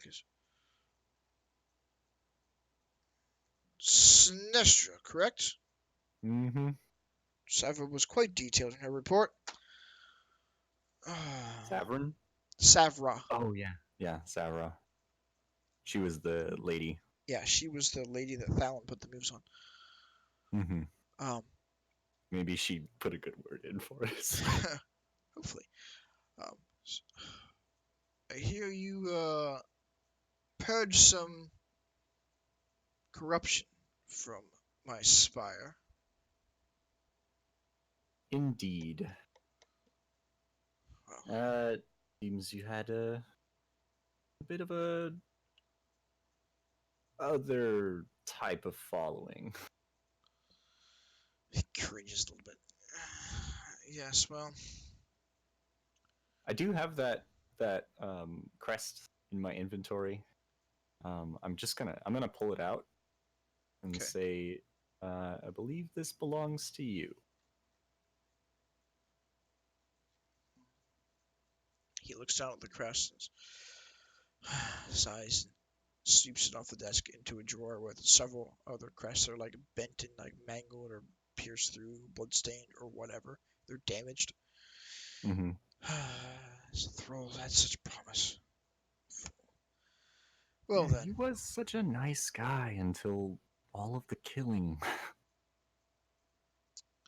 well, evidently you don't know the half of it. Wouldn't Sarah had been going on for quite some time. Nonetheless, that messy business in the past. What can I help you with today? Well, I am needing to register as someone who flies. As I no longer seem to be able to touch the ground. Scoots back on his desk and leans over and sees you floating and goes, "Huh, that's curious. Well, I'll tell you what. You did me a favor. I'll do you a favor." He reaches into his desk and pulls out a bound of paperwork and just begins signing. And he pulls out a badge and across the backside of it, reaches into his desk and pulls a stamp out and pulls out a pad of ink. Takes a candle nearby, warms it up a bit, and as he warms it up, there's a glow, a sparkle to it, and it begins to emanate a faint blue light. The ink itself is golden in color. Presses the stamp into it and presses it to the back of the badge, blows it out lightly. Takes the end of his quill pen, dabs it against some paper until it's dry, and then, with a practiced precision, scribes your name into the back of the ink. Oh, awesome. Takes the badge, hands it to you, and says, "There you are. Safe flights, Sinestra." Thank you, sir. Is this like another one of those? Am I part of the Feather Gale now? You now have it's a crest of the Griffin Watch, and it has the signal of the symbol of the Feathergale Commander is stamped on the back. Your name is signed in the wax of that, denoting Oh, cool. it belongs to you. Awesome. So you have essentially now become a member of the Griffin Watch without a Griffin. Wonderful. You were once more reliable for defense of the town. Congratulations. Yeah, I mean, I already was. So, fine. Like, I'm already part of, like, what, 3 groups? I think at this point. Yeah. So, Just pin it to your collar or cloak or something where it's easily viewed when you're flying about above the rooftops. You should be left alone then. I will put it over the top of my left shoulder. Alrighty. And I am out of here, off to the blacksmith. Fucking A. It is now So- about 10 o'clock in the morning. Omega, hey man. And Megan's been here for a bit. Yeah, I've been listening. I didn't even hear. I have the sound on this channel turned off so I don't hear people joining. Oh, I figured. I didn't want to interrupt. Welcome to the party. Welcome to the party, You've Sandor. been busy. I have. Well, I haven't really done a whole lot. Just got our group involved in some nasties. It was just par for the course. Just par for the course. Get you guys liable for more shit. Well, not really. It's just me. Well, yeah, right now it's just you and Zero that have basically signed yourselves on to with another group of people. They appear to favor Zero more than they favor Sinestra right now, but we'll see how that changes. Sinestra, Well, your considering I'm inclination. doing all the talking. Yes, well, that saves me from talking to myself, doesn't it? Yes, it does. You have an inclination, Sinestra, from the way the crew was, by the way, that the members of this crew and those that are members of this band are likely exclusively Dark Elves. Yeah, that's what I figured. Just to clarify that one. But anyway, it's now about 10 o'clock in the morning after you have finished doing all of this stuff. You heading back All to right. Troll Skull Alley then? I am going to the blacksmith. Just a quick conversation. I want to see if they will add in some. I don't want to say stairs, but I want them to add in some like areas that we can access the second floor or the balcony without having to go inside. Oh, so you want to be able to, particularly the spot where your forge is at, or? Well, I mean, just that second story balcony, so that when I put the other things in place, that Zero is able to get up there without having to fly. So you just want to have access up to that second floor balcony without needing to. Yeah. Gotcha. So that he can also get in through his window. One thing, meta for Mega. Well, I mean, No, I'm good about that. you have seen him, cast levitate, so you figure he probably can get himself up there if he needs to. Yeah, but what if he just had to cast it to do one of his jobs or to get somewhere, and now he just can't get upstairs without going inside? It's up to you. Plus, I don't really need anything special, like not actual stairs, but I'll guise it as like an emergency exit. Okay.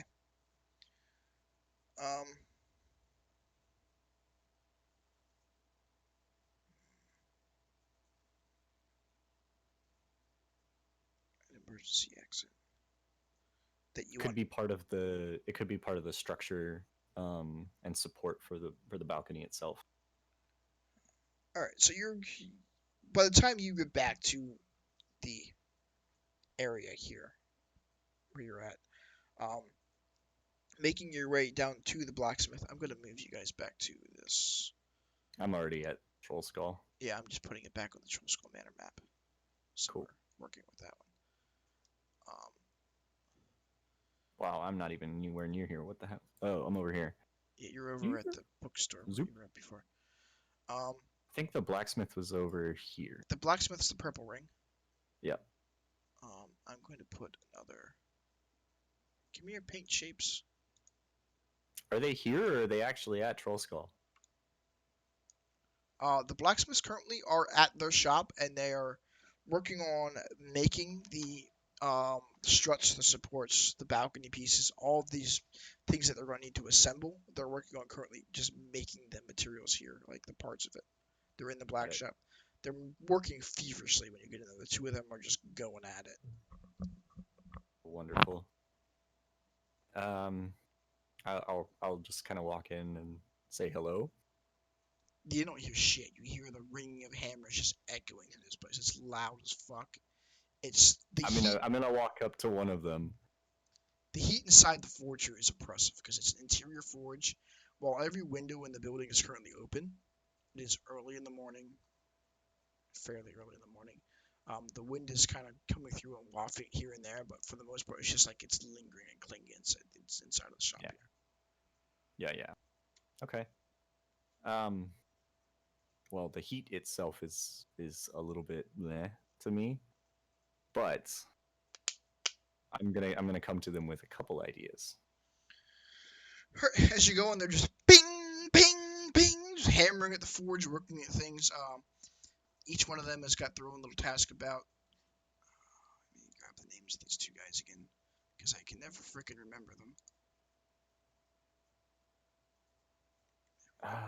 Yeah, neither can I actually. It's, But they're very similar. The two names are very similar. they're Embrick and Avi. Embrick Embrick. is in the back of the forge, and the heat doesn't seem to be bothering him one bit. You do notice as he goes and brings on a particularly heavy blow, there is a flash of flame that erupts from his shoulders and forearms, and his hair itself appears to be standing on end as if it's living fire itself, and he's just into his work. Yeah. I will say hello to Avi, and when she doesn't hear me, I'll give her a nice cool gust of wind. Not like, just like a breeze. So she pauses for a moment and thinking, oh, there's a nice cool breeze finally coming into the shop. She notices you. Oh, hello, Sinestra. Hello. I'm gonna keep the breeze going. So, So it's nice. You just stand there all day and do that. got an idea about that, actually. Anyway, what can we do for you? I have had an afterthought for the balconies. I'd like to put in a little bit of I guess you would call it a fire escape. So you want like a ladder or something on the side of it, Something like that, yeah. or something less conspicuous? I guess I don't want people thinking they can just climb up and get in. So yes, less conspicuous would be great. She tries to call it Ambrick. Ambrick! Ambrick! Making a motion, he doesn't pay attention. I'll give him a nice cool gust of wind too. As you were doing that, she snaps her fingers and a ball of water appears in front of her, and she shapes it into a small little dart and flings it in his face. Right at the same time, your gust of wind goes and just splashes him in the back of his head. He's holy shit! He pauses mid work and turns, looks at her like, what the fuck? And she jerks a thumb in your cheeks. Oh, visitors. Brushes his hands off and sets his toes down. Comes in and goes, as he's rubbing his hands on his apron. What can I do for you, Sinestra? I was just talking to Avi here about creating a bit of a fire escape. Something not so obvious for the balcony. He's working on making the struts now and the support beams. He motions over to what he was working on. The metal that he is working on is pitch black. Doesn't look like anything steel-wise that you've seen before. It looks like some fine metal indeed. He just grins and says, adamantine. There was a nice shipment that came in from the dwarven mines up in the north, and wouldn't you know it, they just happened to bring a little too much into the area, and well, we got it at a decent price. That is wonderful. Still well under budget, and this stuff can take a hit. Pain in the ass to work. Anyway, if you'd like, I can embellish these support pillars a bit, and we'll hide some handholds in them. Ah, that would be wonderful.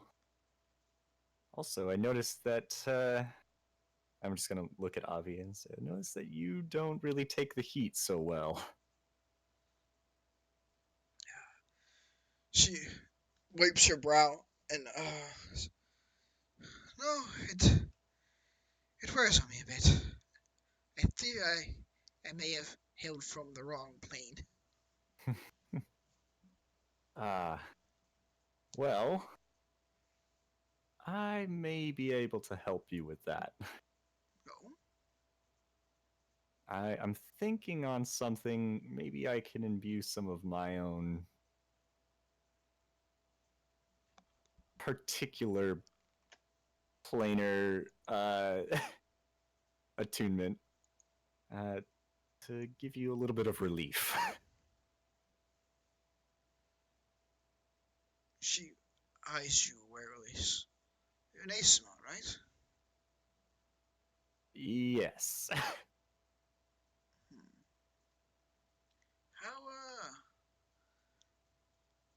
particularly are you attuned to a plane that may give us relief then? Well, in my travels, I have stumbled across a few things that resulted in me being attuned to the plane of air. I need to be right back. 1 second. I'm gonna go hit the restroom real quick while he comes back. Dun, dun, dun.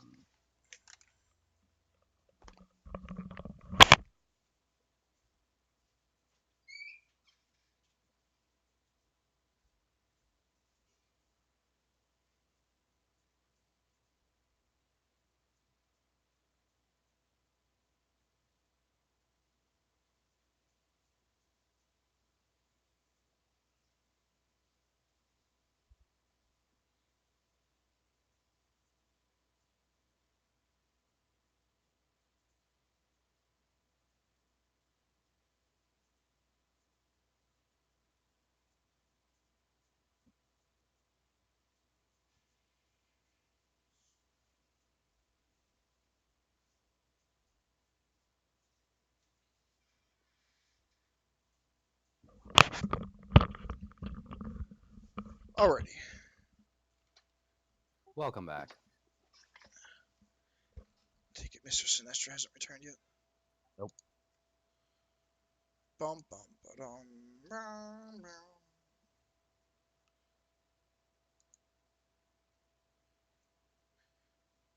Did you mull over any ideas of further thoughts for Sandor? I have. I'm gonna run 'em past you. I'm getting them all in a small thing. I'll send you in Discord. Alright, sounds like a plan.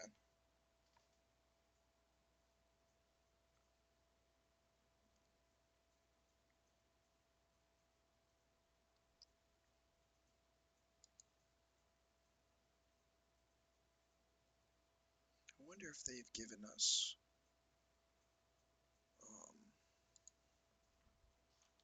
an idea of what the patch time's going to be like tomorrow or for Tuesday.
I'm back.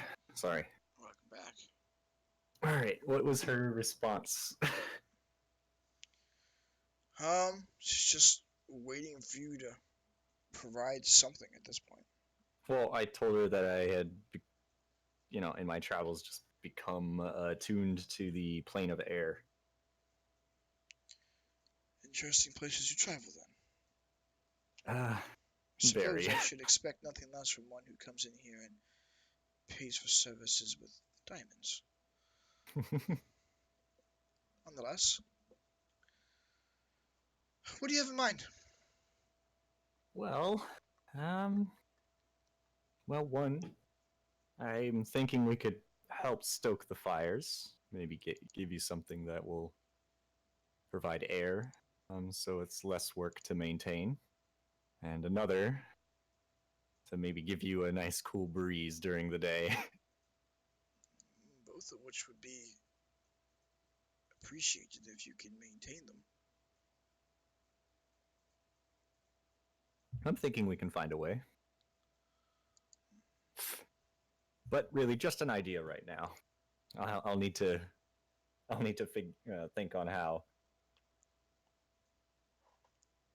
She just nods.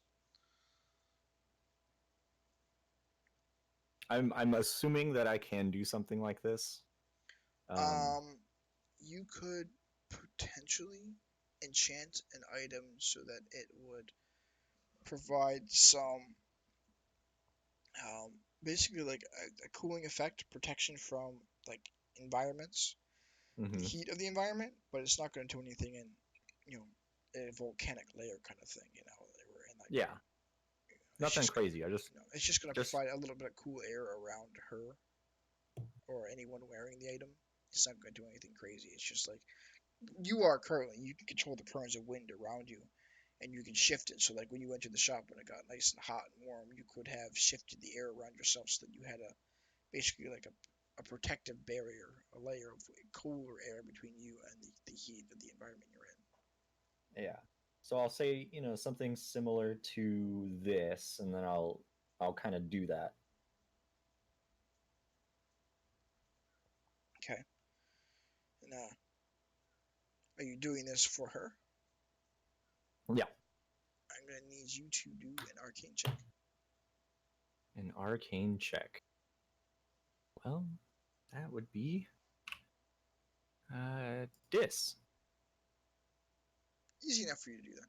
You managed to, after a little bit of effort and struggling, you pull the areas around here and draw some cooler air from outside and just kind of cause it to encase your body very briefly. Um, the effort to maintain and keep the focus and concentration up on it is quite taxing in the environment you Mm-hmm. are in. So you hold it for a few minutes before you eventually just you let it go. Yeah. Okay.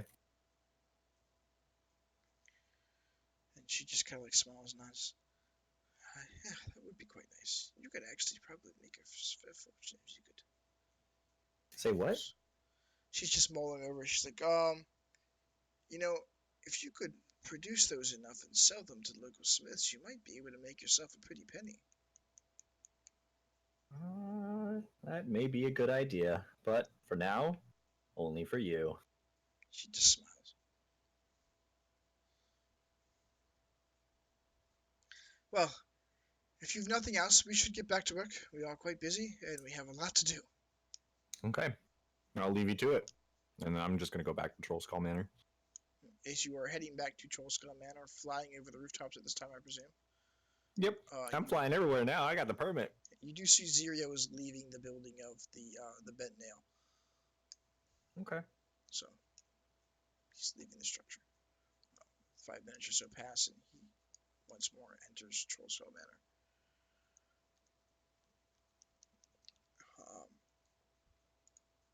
That's the extent of that one. Is there anything you want to do for today? It's now probably closer to noon. It's about lunchtime or so. I'm just going to get something to eat. Tell Zirio about the plan I talked with the blacksmiths on. And then I'm going to start getting to work on the windows. Alright, sleight of hand check. You can add your proficiency bonus to it. So +6 to your roll. Oh, shit. Wrong one then. Hold on.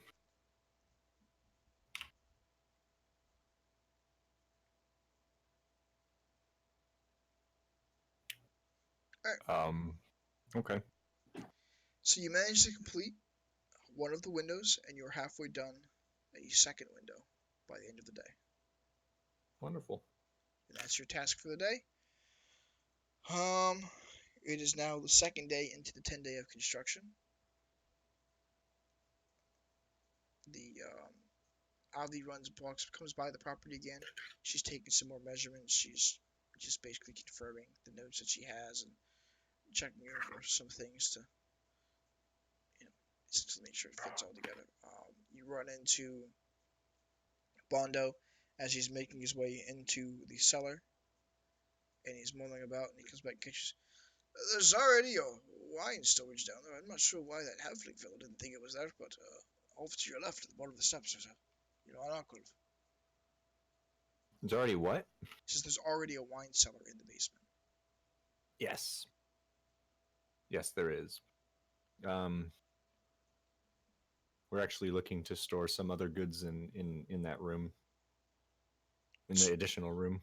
So you want to expand it still, then? Yes, but we'd like to keep them separate. All right. I can do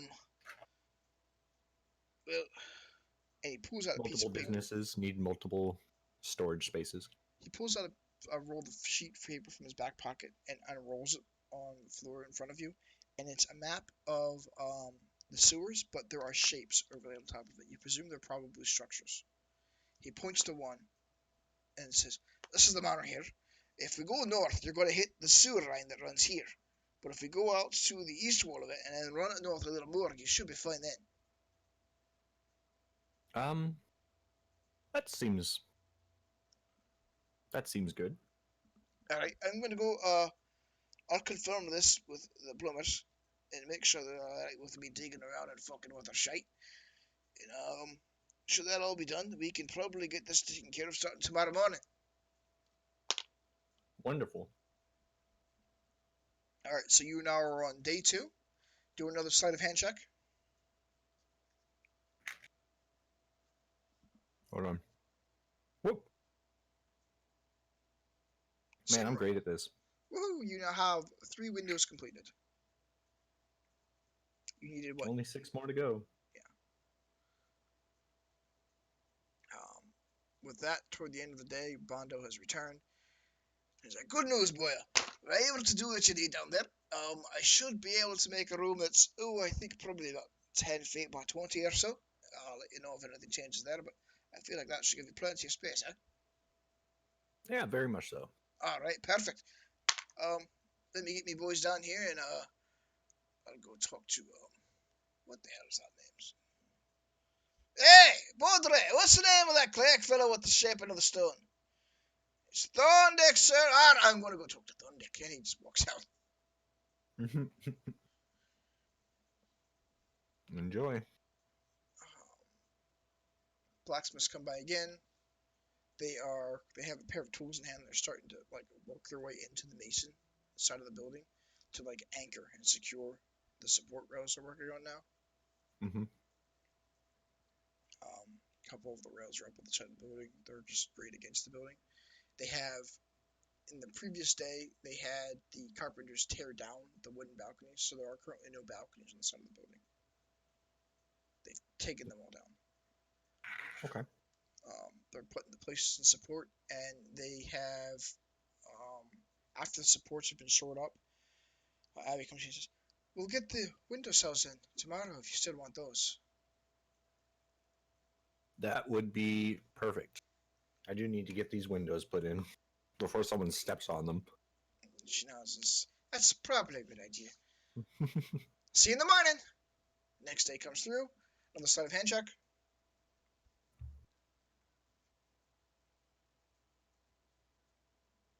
It's an extremely productive day for you. You managed to complete 3 windows. All right, 3 more to go.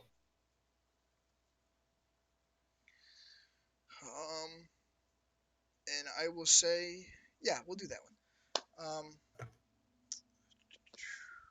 Bondo returns at some point during the day with the dwarven priest, and he comes up and stands in the edge of the room and sees all your lashings. He says, "Whoa! Don't you step in there, you clumsy fuck. We're gonna work in the basement." And then he goes, just leaves.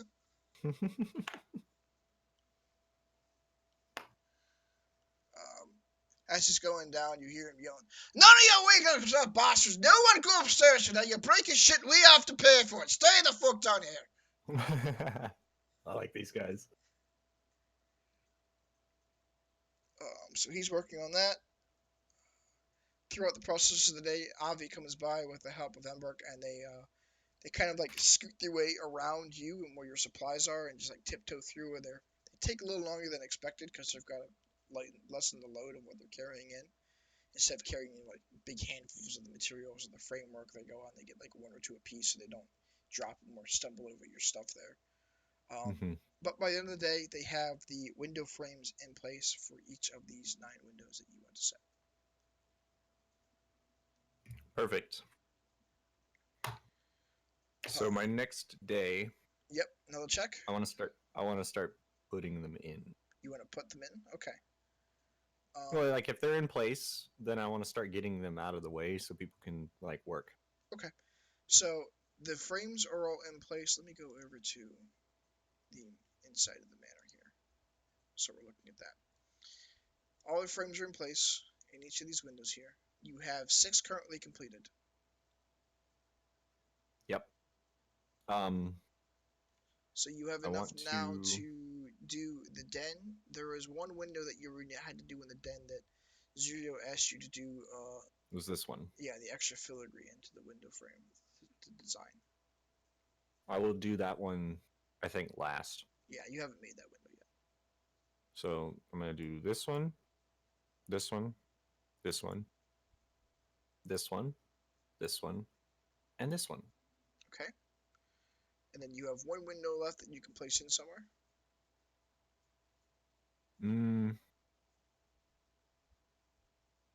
Are you gonna do this one in the common room?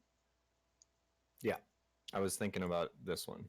All right, so do that one. So your 6 windows are now mounted in place. I need you to do, as you are mounting these and you are attempting to enact the enchantments as you are mounting them, Mm-hmm. I need you to roll a d20 and you're going to add 11 to it. Because you're adding your sleight of hand, your charisma, and proficiency. Jesus Christ. That Well then. that Well, window, that's window one. window 1, you managed to get it mounted. It takes you a little longer than you would have liked, but you do get it done and the enchantment is in place. Make the roll 5 more times. 2, 3,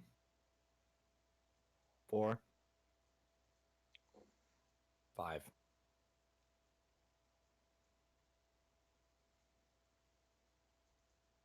You need one more roll for the 6 total that you're mounting.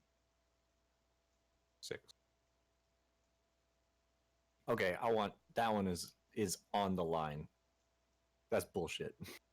Yeah, it's one of the signal dice. I got one anyway. You need to get a How DC. many ones am I gonna roll? Okay, well the DC was, 10 to get them fucking mounted, so you were guaranteed to succeed in getting them mounted. Oh, okay, cool. It does take you the entire day to mount all of the windows, though, as some of them you were a little cleaner and quicker with, others you struggled to get them in there, but you did manage to successfully get them all mounted, and your enchantments are in place. From the exterior, it looks as though it is just an empty room looking in. Wonderful. With that, as you finish mounting the last window, excuse me, Bondo comes up, seeing that there's no glass. Oh, Jesus Christ, I got hiccups. In place currently, on the floor, he waves Thorndyke up and he says, "All right, well, we managed to get the room down there extended out, and we did you a nice long 10-foot or so hallway that goes off to the east a bit before it becomes the room. And that gives you plenty of space that you can put a doorway or a frame or something like that in there. And Thorndyke here's wondering if that was something you'd want, because he can just shape the stone on his here to make it easier for you there." That would be great. And Thorndyke, who is standing like 5 steps behind him, I mean, he would be standing, Bondo's standing here, and Thorndyke's just on the steps outside the door. He turns and yells as if he's like across the street. "Thorndyke, he said make the door frame!" That's funny. And he's like, "Oh, God, I'm right here, you daft bitch." And he goes downstairs and figures out what he needs to do. With that, the blacksmiths today, they have brought and they've begun placing in the external shut supports that are going to hold the balconies up. Mm-hmm. So they have them up currently on the east face of the building. Those that are going to hold that side of the balcony and the one that's going to be holding your second or your third floor balcony. It's the end of that day. It's one more day now. This is day 5 now.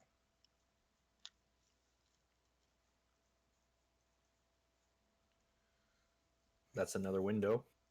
That's 3 more windows crafted, so you've made No, that's 2 windows crafted. You've begun working on the one that requires a filler, unless you want to do particularly just that one today. Yeah, I'll do that one today. All right. So with that one today, with that roll, because you need to consult Zerio for his assistance, I'm going to say you can make that roll an advantage. I don't know if you'll get better than a 19, but you can try. Nope. Nope, that's fine. Through his assistance and by just following the drawing that he made there, and he's talking through it as you're making it, and he's like, okay, no, this is the shape, needs to go a little here, and he's got the crest of his family that he's showing you as you're doing it, and you're just kind of basically upscaling it at this point.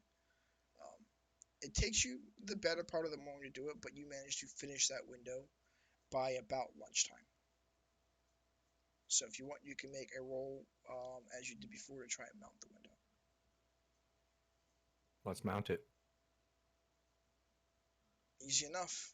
I'll say that you can make this one as assistance advantage as well, because he's assisting you. With Oops, wrong one. Well, your assistant sucks, Zerio. I'm just kidding. Not my fault. You're on Butterfingers, you daft ass. Stop floating and land your ass on the ground and get some stability in your movements. I would, if I could. He just rolls his eyes. Anyway, so you managed to get that window mounted and properly enchanted. All right. As you finish this one, there is a knocking at the door. Which door? This side door at the second floor. Okay, perfect. I'll go answer it. Alrighty. As you answer the door, there is a lithe figure with a hood pulled down low over their face, just waiting there for you. She, as she looks up at you, you can tell it is a female drow, and she says, "Come to see your research, Sinestra." Oh, wonderful. Right this way. And I will take her downstairs. Which room? Where are you taking her? Well, oh, actually, Because you're currently standing up here in the common room with her. I will just, I'll take her upstairs to my room. Alright, so you're taking her up to the master bedroom? Yep. Okay. I'm going to... I should have made a token for her. I didn't even think about it. So you're in master bedroom. I'll put him in the den.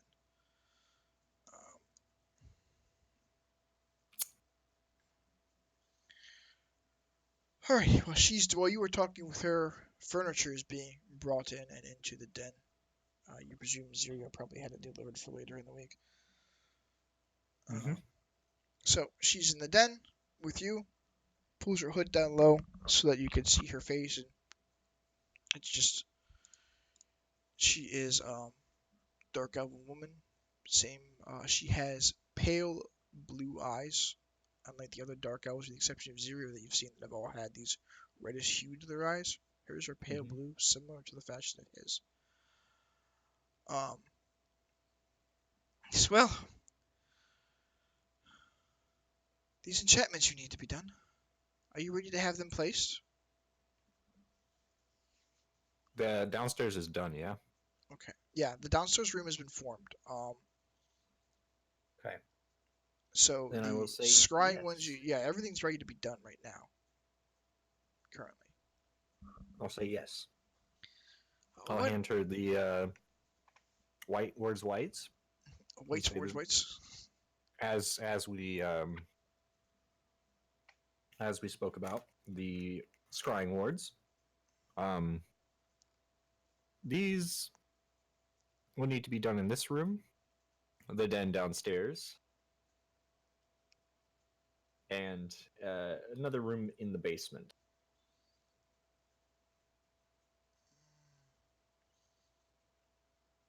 Okay. I can do that. And then I will pull out the second one. These- The ward's done right. So she's looking through Ward White's book, and she's just like, "Who did this research? This is wrong." Why would you do it this way? And she's just like, she pulls a quill out of her pack and begins Mhm. just drawing and just writing in your book, scratching shit out and making notes.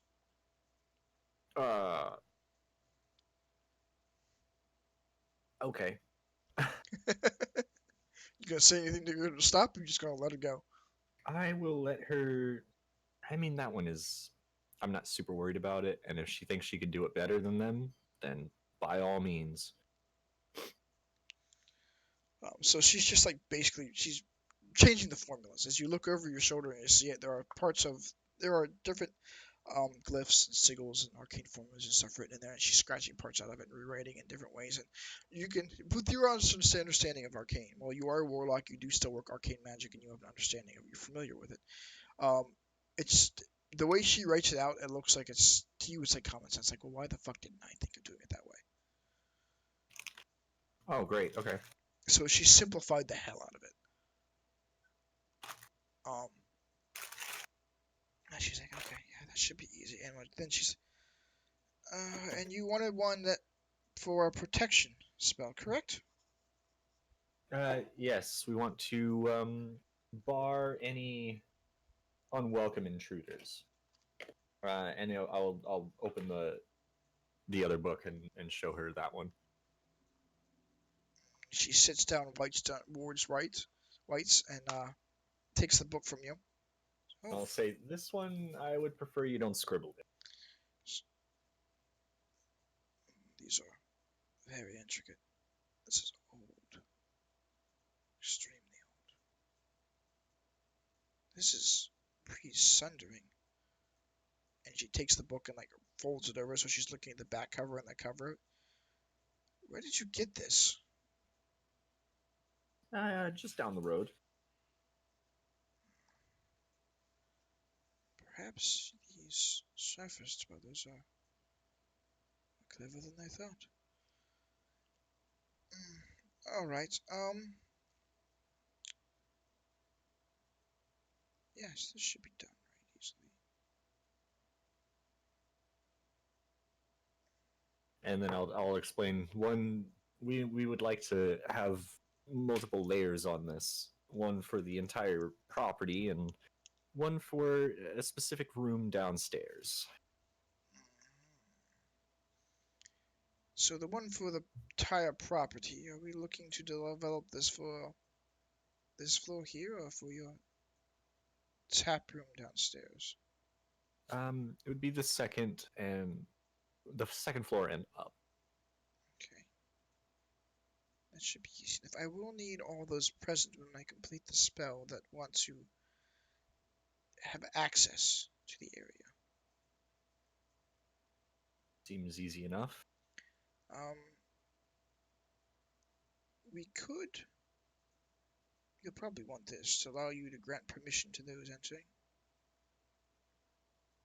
Yes? Yes, but I would like it to be bound to myself. So you're the only one who can grant permissions then. For now.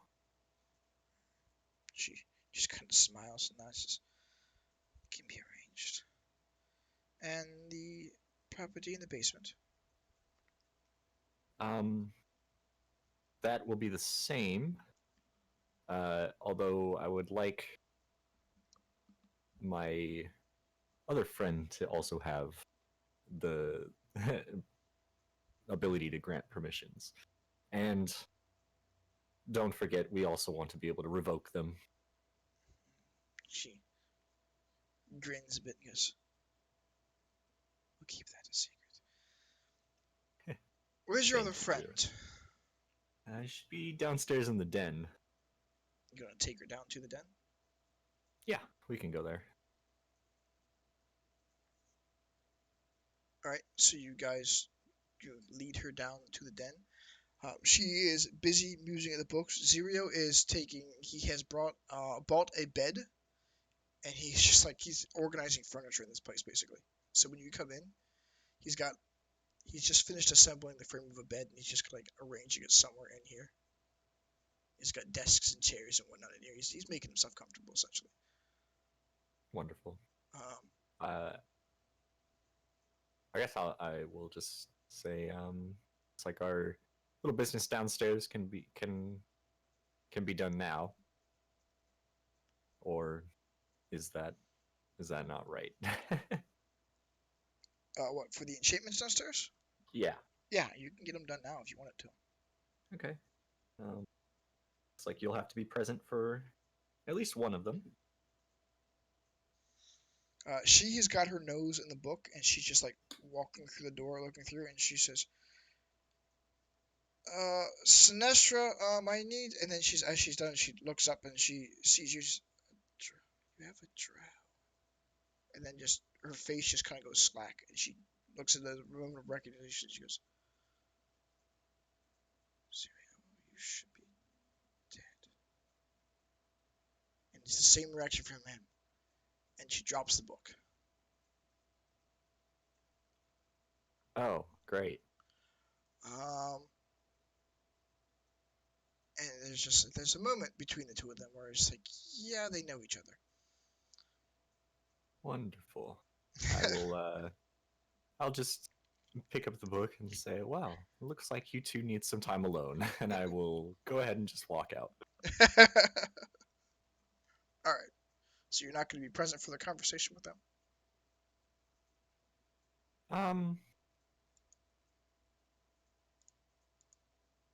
You know what? I'll stick around.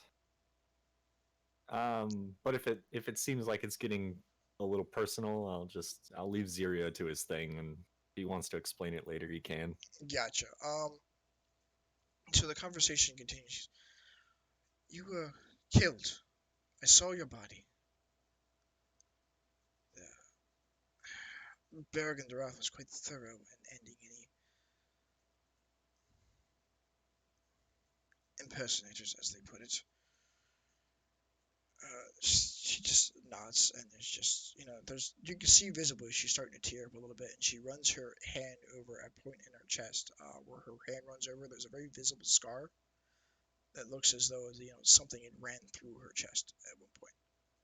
Like Oh, great. been impaled. And she goes, yes,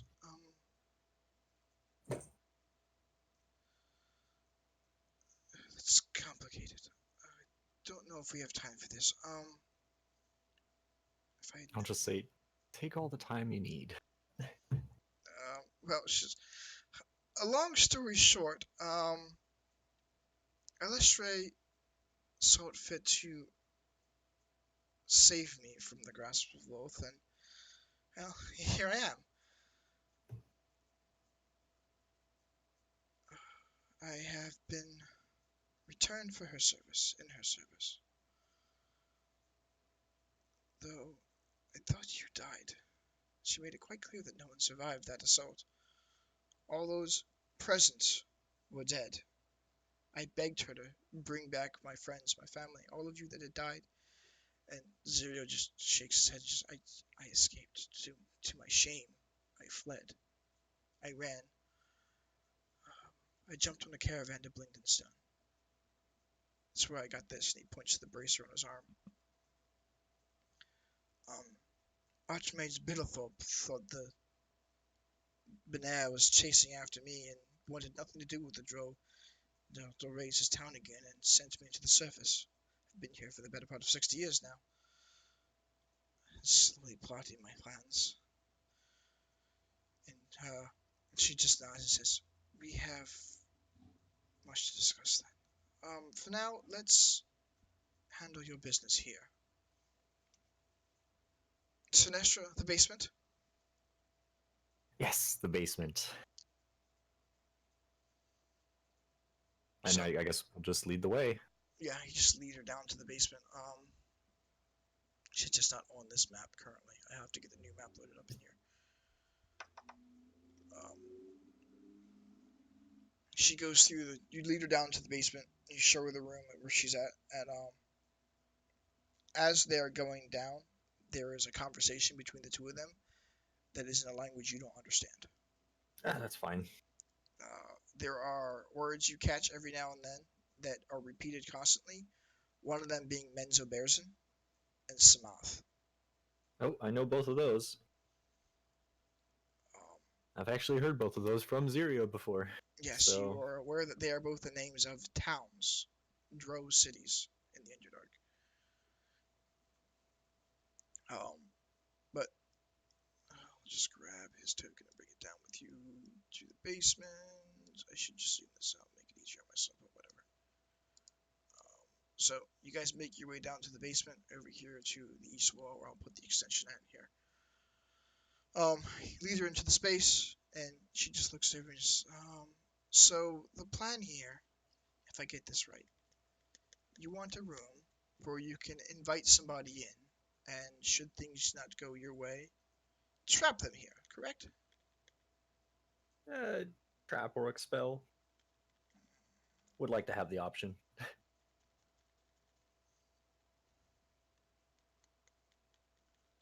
If at all possible. She's kind of like mulling things over, and as she does, her hands move in rapid fashion. Zerios do the same, as if answering her movements. And then there's a nod, and she says, very well. This one space here. You two shall have a measure of control over that. We'll keep this one secret. Don't tell Zord. And she winks at you. Didn't plan on it. She goes in, looks at the space, and says, I will need probably 2 days or so to complete the enchantments here. And another 2 days to do those upstairs. That's should be fine. Do we have to be here the entire time? For the initial casting of it, yes, you'll need to be here when I begin the spell. So if you would like, I can start this one here now, and then when the rest of your party is present, we can do the remainder of the structure. That seems fine. So she draws you into the room, puts the both of you smack center in the room, and begins drawing circles, arcane glyphs, and sigils around the two of you.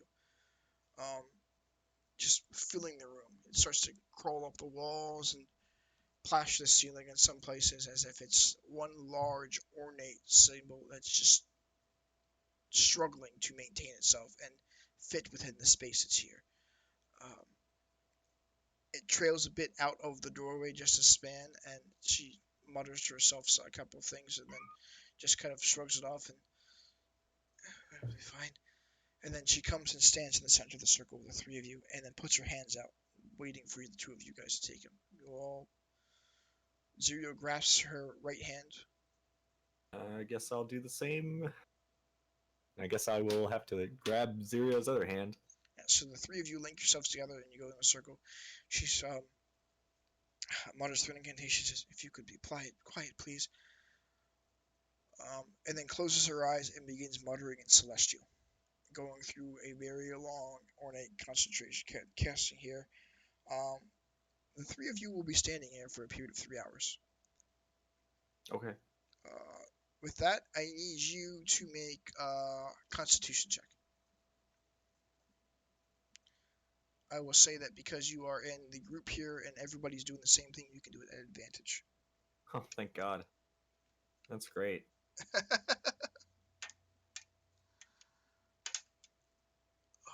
that's a natural 20.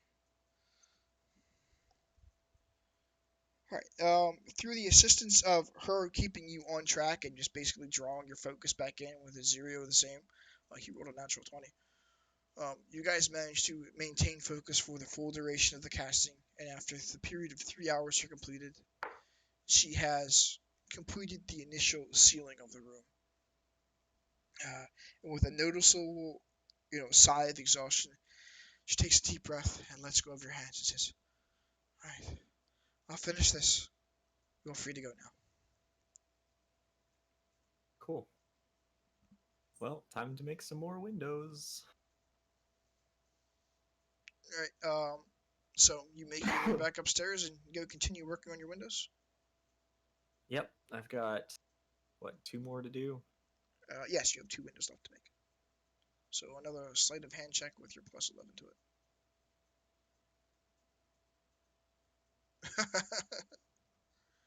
You craft 1 window today.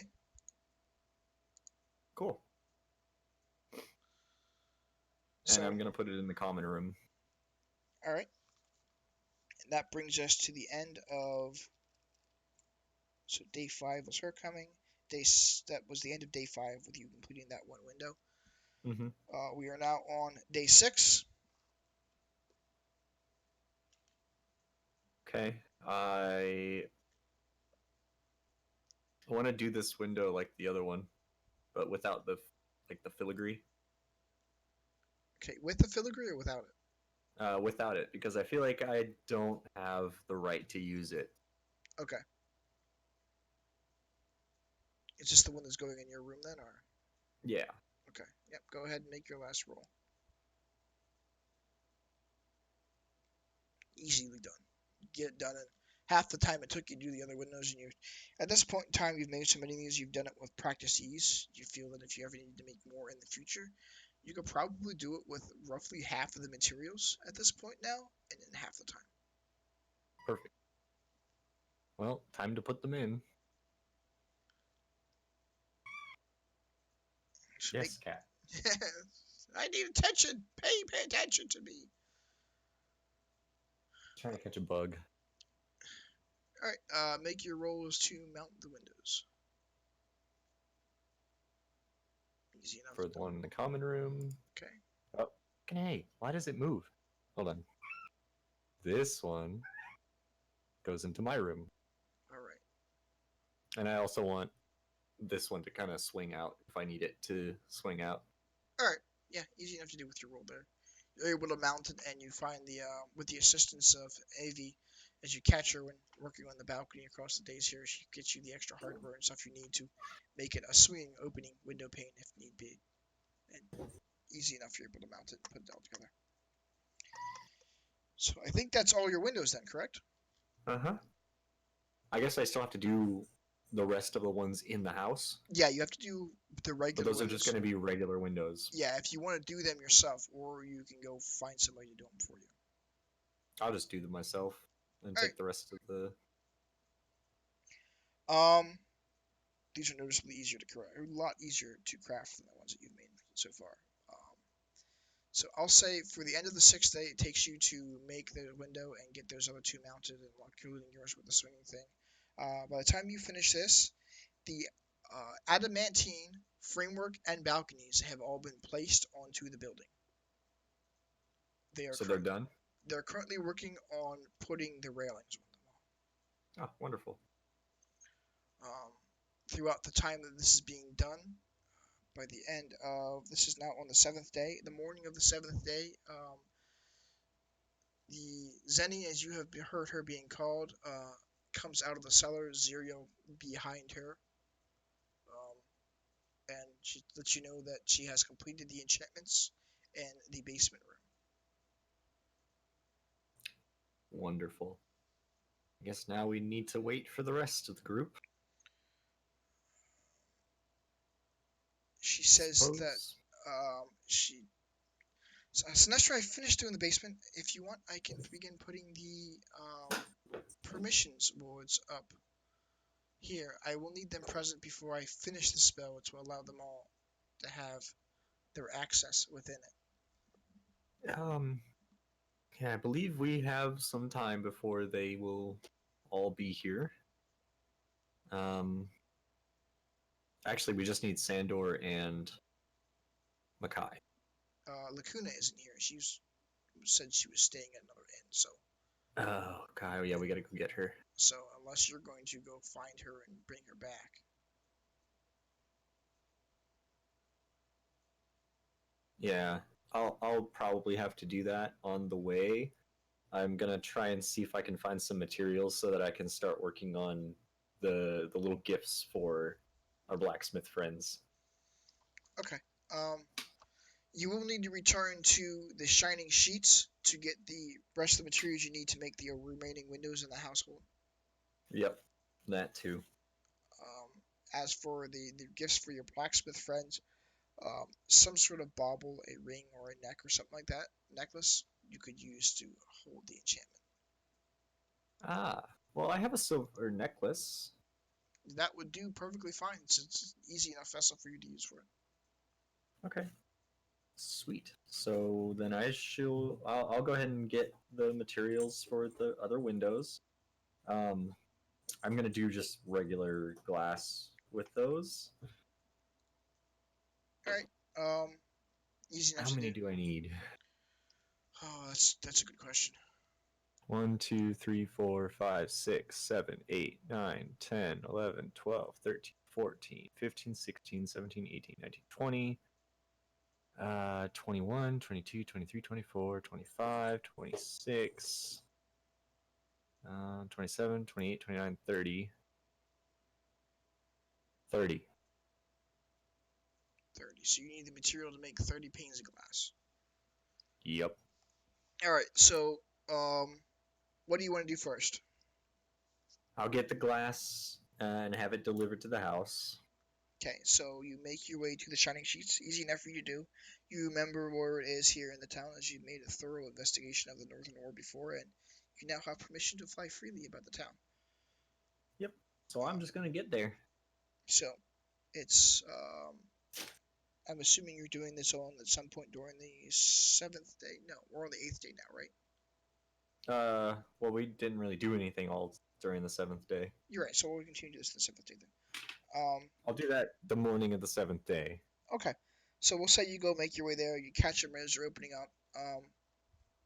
Oh, hello. You need more stuff? Did you break something? No, nothing's broken. I just That's good. need to do a few more windows. Oh, they want the same stuff. This time we can go with normal glass. It's probably it's a bit cheaper. Yeah, I need about 30 of them. All right. That'll come to 2 gold for the door. That was a lot cheaper. Oh yeah. 2 gold. Here you are. You want me the lads to deliver the material up to the manor there? That would be great. All right, I'll send him out there now. Hey, Puck, get your ass together. Get your lazy ass sister and deliver the Sinestras materials. What are you doing? Get up! You know he was coming. No, he didn't. Yes, you fucking did. He knew. He definitely knew. What are you talking about, Grandpa? You said you didn't think we'd see him. I told you he'd be coming. Get the shit and go. That's and funny. they scurry out of the shop and go. Okay. Well, I'm gonna let them do the delivery. And then I will, I guess, go. I need one other thing for the blacksmiths. Yeah, you need one other thing if you want to make it the enchanted thing. You did notice that the fire didn't seem to bother Embrick. He is half fire Ganassi, so. Yeah. What I wanted to do is give Aussie, whatever is that her name is? Avi. I wanted to give Avi the necklace that helps with the heat, and then I wanted to give them bellows that will like, you know, do it for them so they don't have to do so much work to keep the fires going. Gotcha. So you need to buy a pair of bellows. Yes. That's easy. If you find a general store on your way there, you've passed a dozen or so of the damn things. So I'll buy a pair of bellows. It's gonna cost you a gold piece. 1 gold piece. Fair enough. And then these are fairly simple enchantments, but you do need something to anchor the enchantment to the device. Yes, I'm going to use the 2 black gems that I have. Perfect. Alrighty, with that, are you going to spend the remaining of the day crafting these items then? Yes, I will. Okay, I need you to make a, this is going to be an arcane check. You can do it with your proficiency bonus, so you'll get a +3 on it.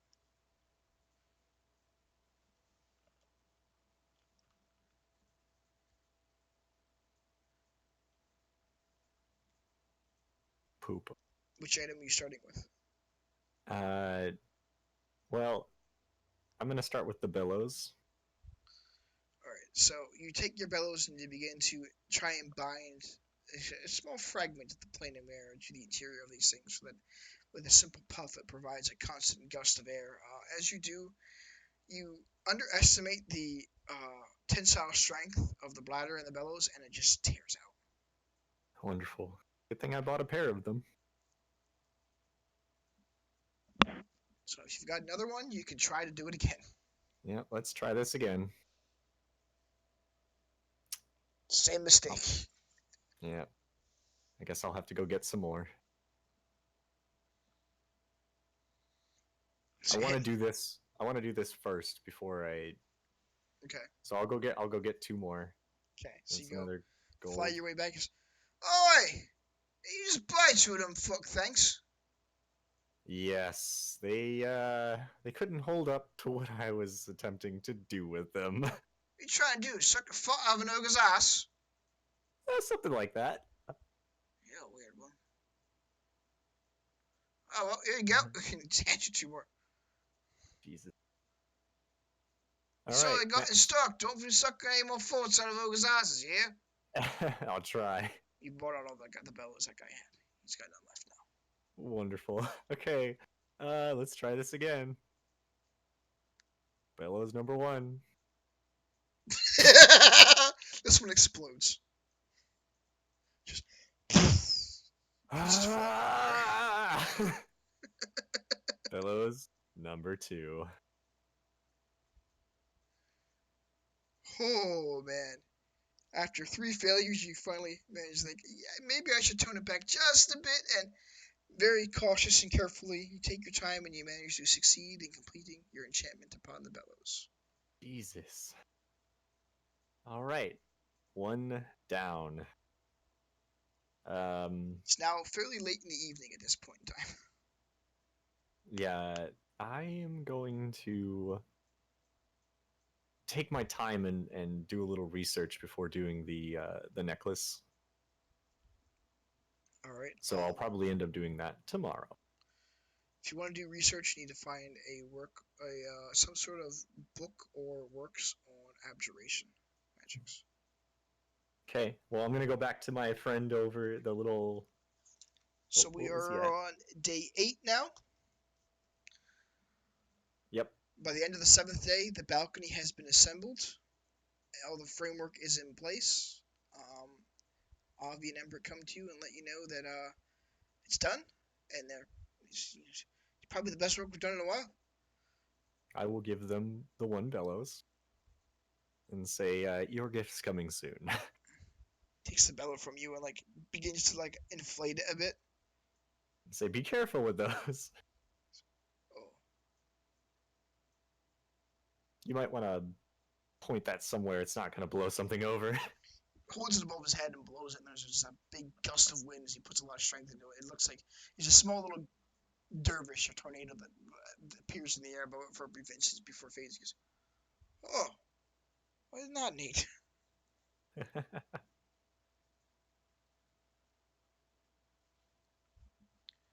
With that, you make your way back to the bookstore, I take it? Yep.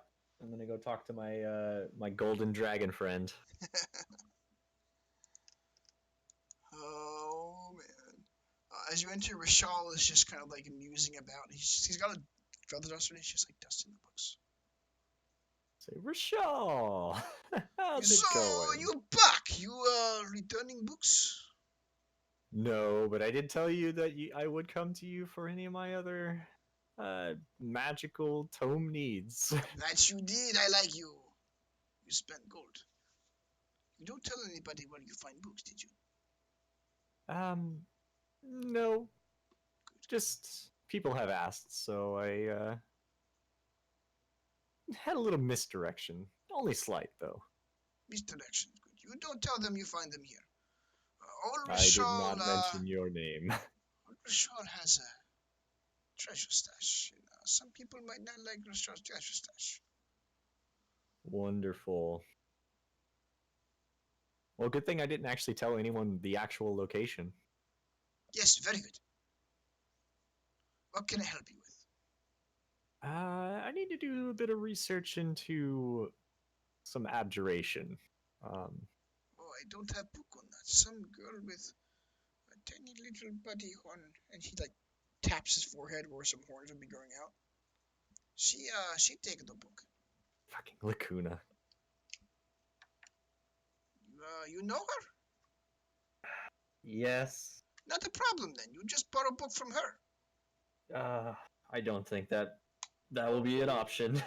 Oh, you mean to her? That's not good. You should be No, friends. not so much mean as she just doesn't like living in the same place as me. Oh, that's not good. You should be friends. Well, maybe you can put a good word in for me the next time she shows up. Okay, I tell her you think she has nice butt. Maybe something less than that. You like her tail then. Okay, I got it. Yeah, we can go with that. Not a problem. And he gives you a thumbs up and this like really awkward grin. God, that's so weird. Okay, yep. Any other places you think I could find something on abjuration? Um,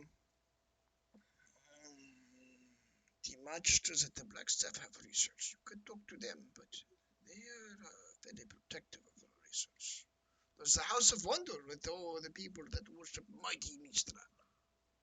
And he does a brief little like prayer and motions toward a symbol that you turn around, you see over the doorframe. He has a small shrine of Mistra mounted over the doorframe. Mighty indeed. Where is this House of Wonder? I've never been there. He says, oh, it's pretty easy to find. All you do is you go out of the shop here, you turn to the left, and you follow the road there. And then you find another road, and you turn to the left on that one, and then you turn to the right on that one, and then you turn to the left a little more, then on to the right. And Just give me a landmark to look for. I seem to be able to get there a little bit quicker than the roads will take me. it's the mighty House of Wonder. How do you miss the House of Wonder? I've just never been in that part of the town. I don't know. You wouldn't miss this one. It's a big, beautiful building. Big spire? Is it the one peeking out over the top of the buildings over towards the east or the west? This is the most splendid temple. It is dedicated to all the gods of magic. And Maestro is the strongest of them all, of course. You'll be drawn to its many ornate towers. There are brilliant mosaics and displays of magic flitting about them. That is good enough for me. Thank you. And I am just gonna fly on over there. Easy See, now. I wasn't part of the party that No, you aren't. that ruined the man's life. So So as you leave Troll Skull Alley and begin flying your way over, you approach toward Seaward, and as you get closer, you do see a series of spires that appear to be wrapping around an ascending stair step almost style. Bits of magic flit about the parapet of the tower, um, appearing as various symbols or glyphs resembling either that of Maestro or some other god that you are just not too familiar with. Surrounding the base of these ornate towers, there are several little violet flowers growing up. They have been very meticulously cared for, and they are carefully groomed. wonderful. I'm gonna head on in.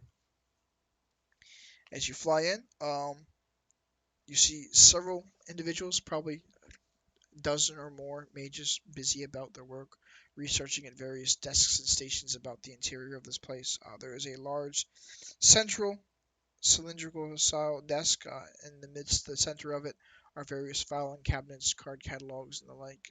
There is a small little bellhop's bell resting on the counter. I will go up to the counter, kind of look around, and say, "Anyone home?" No one's paying you any mind. Well, they asked for it. Yeah, I see the little bellhop thing and thinking, yeah, this is just like in inns and whatnot. I'm just gonna lightly tap it. Boom, boom, boom, radiates through the entire structure. Everyone looks up at you, completely fucking irritated, and just put the bell out there again. A elderly-looking woman, elven woman, comes over. hastily grasps the bell off the counter and stows it behind it. Can I help you? That was quite the bell. Is there a better way to get your attention? You know, thank you for asking. If you need the attention of somebody in here, a simple cantrip will do. You can, if you're trying to, if you only know those that do damage, you can aim at that. And she points up, and affixed to the top of these filing cabinets in the central position, there is a stone pillar, what appears to be a stone pillar that is hanging from a chain in the center of a frame. It's covered Okay. with various pockmarks, scars, and scratches and the like. Wonderful. I will cast light. Say this will work. She just nods, just, it'll draw someone's attention. Thank you. Good to know. I really don't like that bell. I don't either. I don't know who puts me out here. Fucking Winthrop. If you'd like, I could just take it. You know what? It might make for some very good pranks back home. She says, you know what? Reaches on the desk and like shelters her hand and like looks around to make sure no one's paying attention and just very slyly slides across the desk in your direction. It disappears every now and All right, I just put it in my inventory as the magic whomping bell. then. Okay. Okay. Hopefully that saves you just a little bit. Until Winthrop makes another. She rolls her eyes. Winthrop? Yes. I don't know who that is. Anyway, what can I do for you? I'm actually looking to do a little bit of abjuration research. I was wondering if I could use some of your facilities. She looks you over and then notices that you have the pin of the Griffin watch on your left shoulder, and she goes, yes, of course, sir. Right this way. And she steps up behind the counter and leads you into the back of the building, where the building narrows off, and there are several doorways set across. The right side, there are names scrolled across each door. And the second one down, you see the name Winthrop drawn or described across the door frame in very intricate filigree. Just other names are going across. And then on the left side, there are the symbols of the various schools of magic drawn onto the doors. She goes 3 doors down and steps to the door that has got the symbol of abjuration on it and opens the door and says, I believe anything you would need can be found in this room here. Wonderful. Anything particularly that will help me in this particular manner? And then I'll just explain what I want to do with the necklace. Oh, we have, this here might help. And she pulls out a book. It's Elemental Wards, and she hands it to you. And, Magic and Everyday Comforts. And hands you that book as well. These two might be particularly used to. Okay. And I'm assuming just based on how you keep the books that they should stay here. She nods. Wonderful. I just don't want to like go to try to check them out or something, and they'll be like, "What the fuck is wrong with you?" Within the building's fine. You don't have to stay in this little room if you want to go out into the common area. But there is a desk here, and she motions, and there's a desk set against the far wall with a couple of comfortable-looking chairs set here. Wonderful. So yeah, I'm just gonna go over to the desk and begin reading. I'll say thank you to her and begin my research. She just nods and closes the door quietly behind her as she leaves and goes back to whatever she was doing.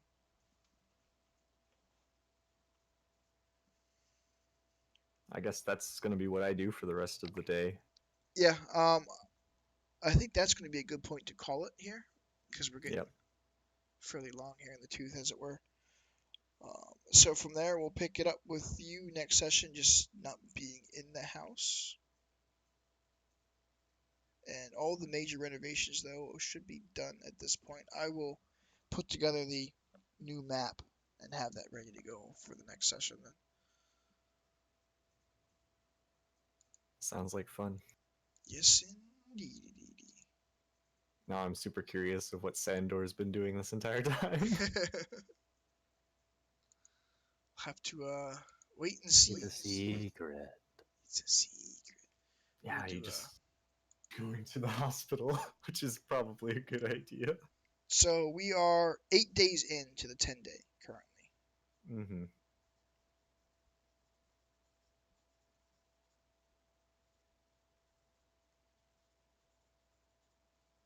Okay. I'm just making a note of that here. So that's as far as you've gotten. I don't think anybody else has made notion of what they wanted to do during this 10 days, aside from little tidbits of this here and there. Sandor will run your thing tomorrow evening to handle Okay, what okay. you're going to do. I sent you a rather long message on Discord. Yeah, I saw that. I'll have to take some time and read through that here in a minute or two. Is there anything else that you want to get done or put on the books as being done, Sinestra? I mean, if you want, you can roll to try and make that neck, and we can just fast forward Yeah. research time. I think that's a good idea. All right, why don't we do that? We'll say you spend that day reading then, so that won't be on the 9th day. Yep. All right. Hey guys, I achieved my goal of 10,000 steps sitting in my chair. Oh, Dun dun dun. fancy. We got like That's amazing. a cycle or something there. No, I've just been sitting here. My watch is because I like move my legs, uh, so my watch just thinks I'm walking all the time. that's funny. So yeah, anything that I learned that will help. So you have a very, I will say you have an in-depth understanding of attaching abjuration magics to items. Mhm. You understand the level of magic required to do it. Thankfully, because of what you are trying to do in particular there, you are attuned to the plane of air. Um, you're fairly sure that you could draw the power necessary to do it, but in doing so, you are going to nullify your ability to fly for 24 hours. Okay. I mean that's fine. So then what I'll do is I'll just fly home before I do it, and then I'll just do it there. All right, so you're doing it there. Uh, the process of completing this enchantment is going to make it so that all of your planar abilities are inert for 24 hours. Completing this. Yep. Okay. All right, so go ahead and make your crafting roll and add 6 to it.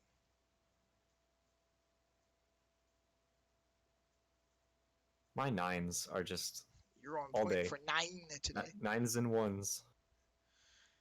Easy enough. It takes you the better part of the day to complete the enchantment. By the time you are done it, you are completely exhausted. You have 1 level of exhaustion on your character, and you are unable to use your elemental abilities for 24 hours. Perfect. Well, time to take a nap. But it is done. Can I test it, see if it works? Since now my planar abilities are not working. Yeah, go ahead. Put it on. I'll put it on. All right, you put it on, and as you clasp the necklace shut behind you, you feel there's an odd sensation. The wind around you suddenly becomes very still, and then there's a rapid increase in pressure around you, and then it stabilizes, and you feel a slight cool breeze against the surface of your skin across your entire body. Wonderful. Okay. I will go ahead and take it off and make a note to warn Avi about the initial craziness, because she probably freaked the fuck out. Right. And then I'm just gonna rest. I'm just gonna rest for the rest of the time Alrighty. because I'm tired. Yeah, you've worn yourself out.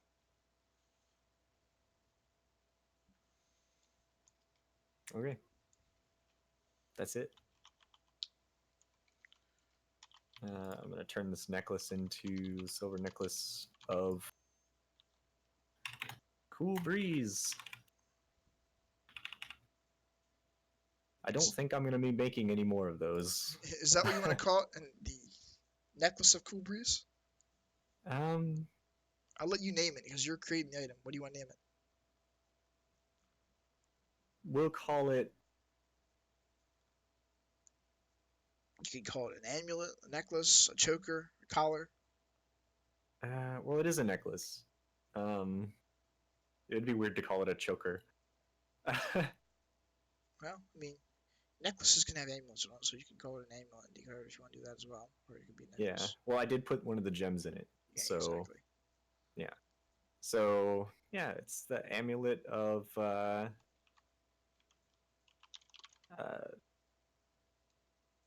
normalization. I like it. How do you want to describe what your neck does?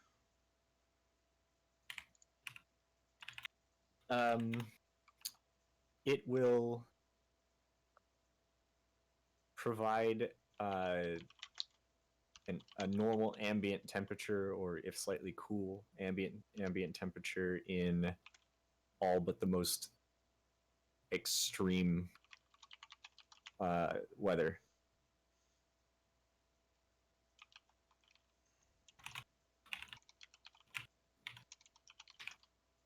So it will basically do the same thing for hot or cold.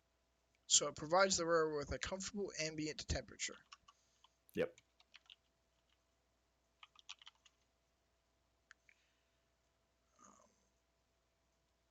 Allowing them to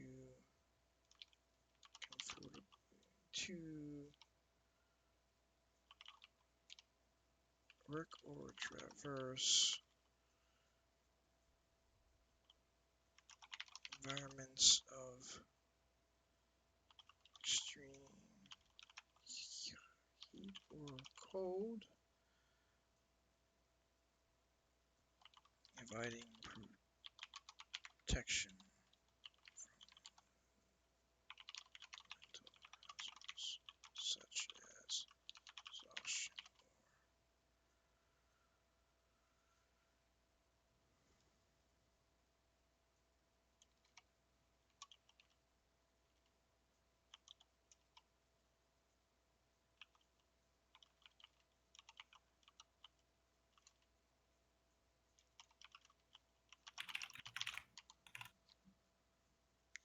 Alright, so I'll do that. Save changes on that particular item. I'm just making a magic item instead of the thing here, so you know what it is. Oh, okay. Yeah, I'm just I just put it in my other possessions. That's fine. I'm just making a magic item so that if you ever decide you want to make another one, I have the idea of it. Oh, okay, cool. Yeah, I think that it will only be something I do probably just this once, unless the need arises. Gotcha. I want it to be special. Woohoo!